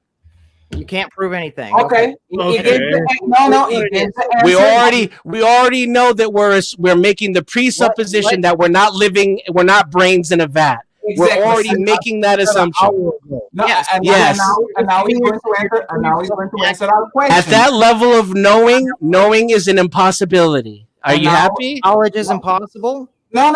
At that level you're talking about, knowing the existence of reality, like the nature of reality, and what came before what is, yes, it's unknowable. He already answered the shit, and now answer our question. Is the word of God. How many different answers would you like while you're still accusing me of not answering the question? Come on, man. It is what it is, man, and that's no, John. Is now that he gave you the answer and he didn't run away. Is the word of God true? That's obfuscation. That's a different question. There you go. Answer the question. QED, ladies and gentlemen. I said the word of God true. You guys are Bergen. Show me proof. John, answer the question. Is the word of God true? How do you prove truth? Here's the problem. So you see what I'm saying? This is amazing, bro. Can I say something, please? No. Be quiet. Let him answer. He never answers anything. What are you saying? To answer the question. I'm not going to answer your question. So you are going to go at him and say that didn't answer the question, and now you don't want to answer the question. It is what it is. Verizon gave a definitive answer. You can prove, like he said, no, you can't prove it. That's the truth. Now I'm asking you: is the word of God the truth? Just say yes or no. It's a simple question. Yeah, or elaborate if you'd like to. Give a long-winded answer and we'll listen. I'm saying God it has to be presupposed for you to justify things like truth, logic. Not to justify them. No. Yeah, you have to. No. It's just spin off the wheel going to the same. It's like as soon as a religious person or a person you're conflating justification with proof. Don't do that, please. As soon as a person that believes in God, listen. As soon as a person that believes in God doesn't get to a logical conclusion, it goes back to God is omnipotent and all powerful, and we don't understand. Why are we debating this shit? And my question, the act of showing something right, reasonable. So show me how truth is right or reasonable. Show me how the word of God is true. You wouldn't be able to operate as a living. I already explained this earlier. You wouldn't be able to operate as a living being unless you presuppose certain things. Could I? So you just lay down and die. I don't have any proof whatsoever that I am even really here. I know I exist because I can think, but I might just be codes on a hard drive. And it's and again, you can. And here, John, I addressed this earlier as well. Would you like to? I'll elaborate and repeat myself. First of all, it's not faith because faith is believing despite evidence. Right? So it doesn't require faith. So that's first of all. Second of all, even if I grant you, first of all means the second of all is coming, John. Second of all, even if I grant you that it's faith, it is nowhere near the level of faith required in order to believe in an all-knowing, all-powerful creator of the universe with a mind who can hear my prayers, who knows everything that's going to ever happen, etc., etc. You agreed that knowledge, logic, let's say it's not the same. Is necessary for a world and a creation to exist. If let's say it doesn't. Let's say it doesn't take the same amount of faith. Well, just John. Let me hear. Trying to go on a fruit Clearly. line. If let's say it doesn't take the same amount of faith, we need another model. The fact that it takes faith, period. I didn't concede that though. I know you're not conceding that. I'm just saying in that analogy, you're saying it's not the same amount of faith. I'm just going off of that argument. The fact that it takes faith, period, that leaves room for question. Of course, no.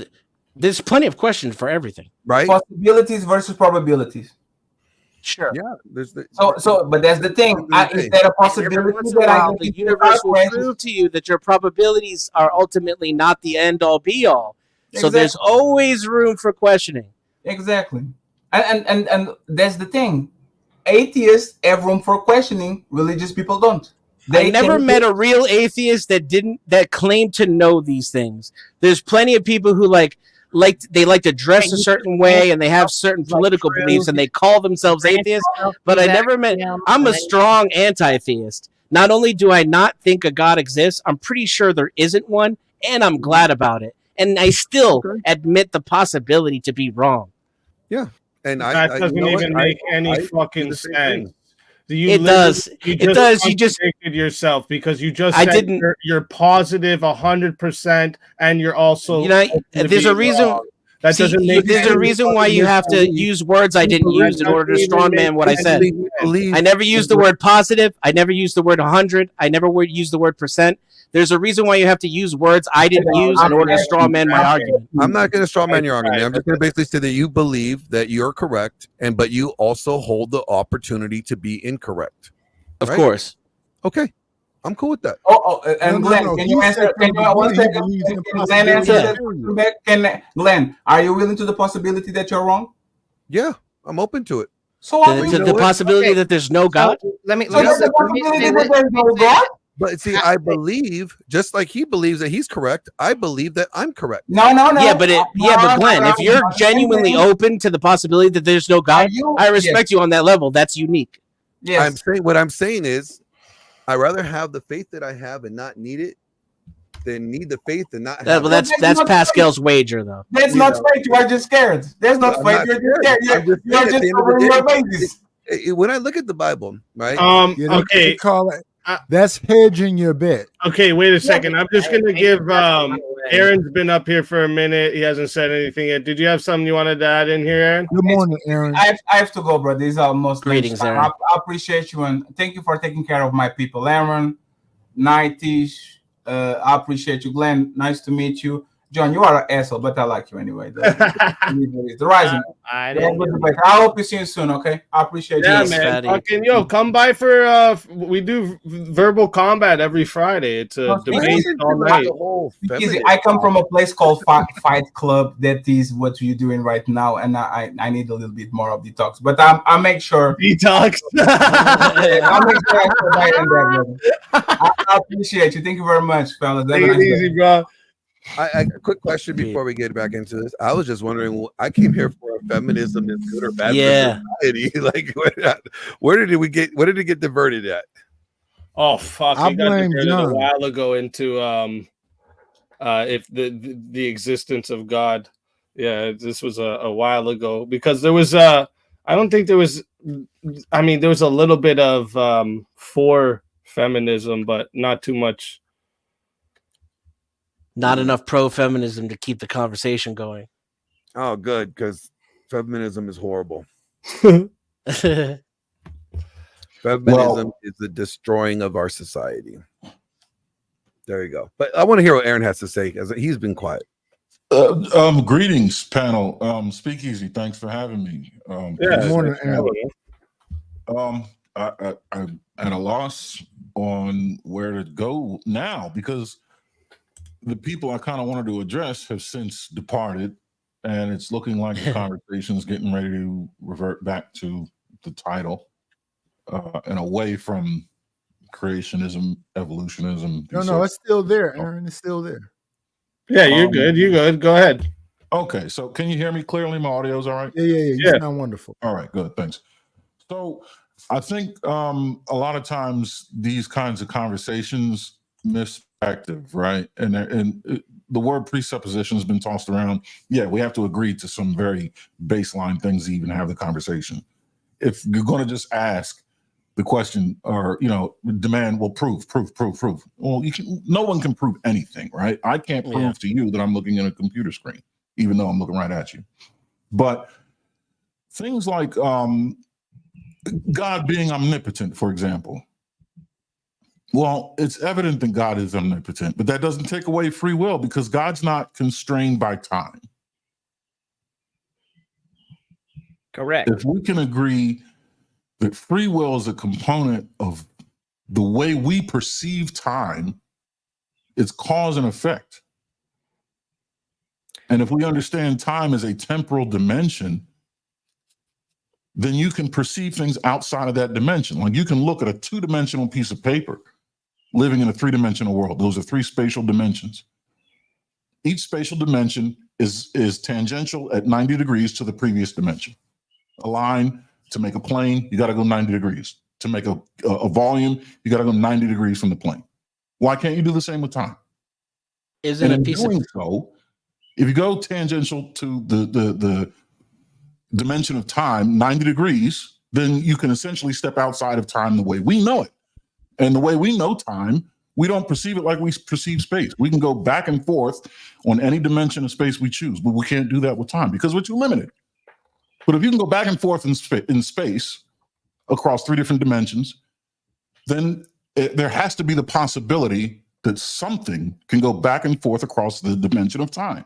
And if it can do that, then it can perceive what we're going to do before we even do it. But that doesn't mean our fate, what we're going to do is pre-written. We still have free will. What's free Aaron, or will about it? What I said to that earlier is when I hear people talk like that, isn't that anthropomorphism? You're putting God in a box. You're defining him. Anybody that says these things right here, are you not defining him? Well, we all do. We all define God. I mean, we have to define God. So that right there, isn't that problematic? Isn't that problematic if he's omnipresent? He's above our understanding. If people keep saying our understanding is this of God, isn't that putting him in a box? We're not trying to look into the mind of God and understand his. I didn't say mind that. And I didn't say that. What we're doing, calm down, hold on. I'm super calm. What we can do, okay, is if there is a God and he has to be above all, by definitionally, it wouldn't be God otherwise. But that's according to human logic. No, it's according to your anthropomorphic. It would be necessary for it's a human box you're creating and putting him in. Otherwise, it is a demigod and it is a false god. He's not based upon your understanding, John. As a human, he would have to be if he is subject to all these other things, then he is necessarily. But he's not God. God is not subject to any of that. He's omnipresent. Exactly. So we can say that. We can have knowledge of that as a fact. Correct. That to define him, to be defined as God, you have to be above all things. Correct. That he's not subject to any law. That is something we can know about God, because necessarily, as a definition of being God, you would have to be above all these things. To be able to hear. Right. So let me translate that for you. The only thing you can know about God is that you can't know anything about God. The only thing you can know of God is that he is above all. Not true. And that has consequences. Exactly. We've been saying this for the longest right now. So if he's not above things, something like time, then time is actually God now, because it is equivalent to God. What if time is an illusion? That's you putting him in a box. Philosophy, okay? Almost everything you have said so far is keep putting him in a box. That's not a putting. I'm literally saying he's above all. You're trying to. No, you just said he's equal to time, and so no. Stop. Listen. You have to listen first if you're going to try to. I've been listening to you for the longest. I'll just shut up. I'm saying he's above all things like time, space, matter. Okay. Otherwise, he would be subject to them, and it would be equivalent, and thus he wouldn't be God. Right. And that is something we can know. about God. All these boxes you keep creating is you creating boxes. What box did I put him in? Vegeta, Every that's single wrong. thing you're saying. Yeah. Vegeta, By you're making the saying wrong he's argument. above all. John. Everything you're saying. Any application of John's human logic to what the nature of God is antithetical to your claims about God. John, you said God is above all things?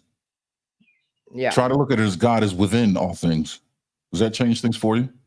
Within and above, yeah. I mean, he is within and Would you above, say but below? he's not the same. You have to have a creation distinction, and the law of identity has to hold. You don't have to have a created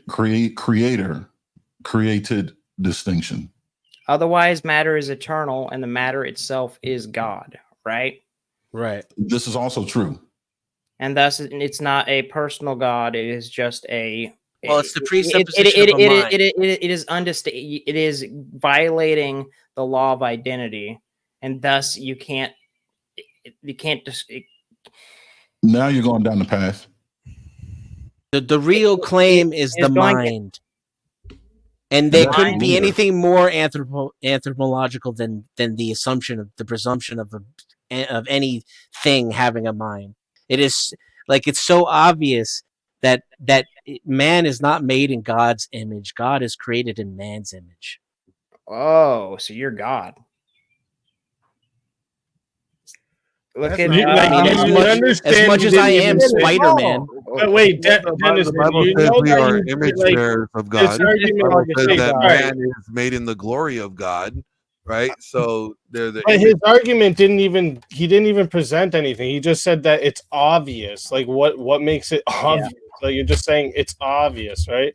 Like the last 40 minutes or so of trying to describe something that's outside of everything in human terms, in human terminology.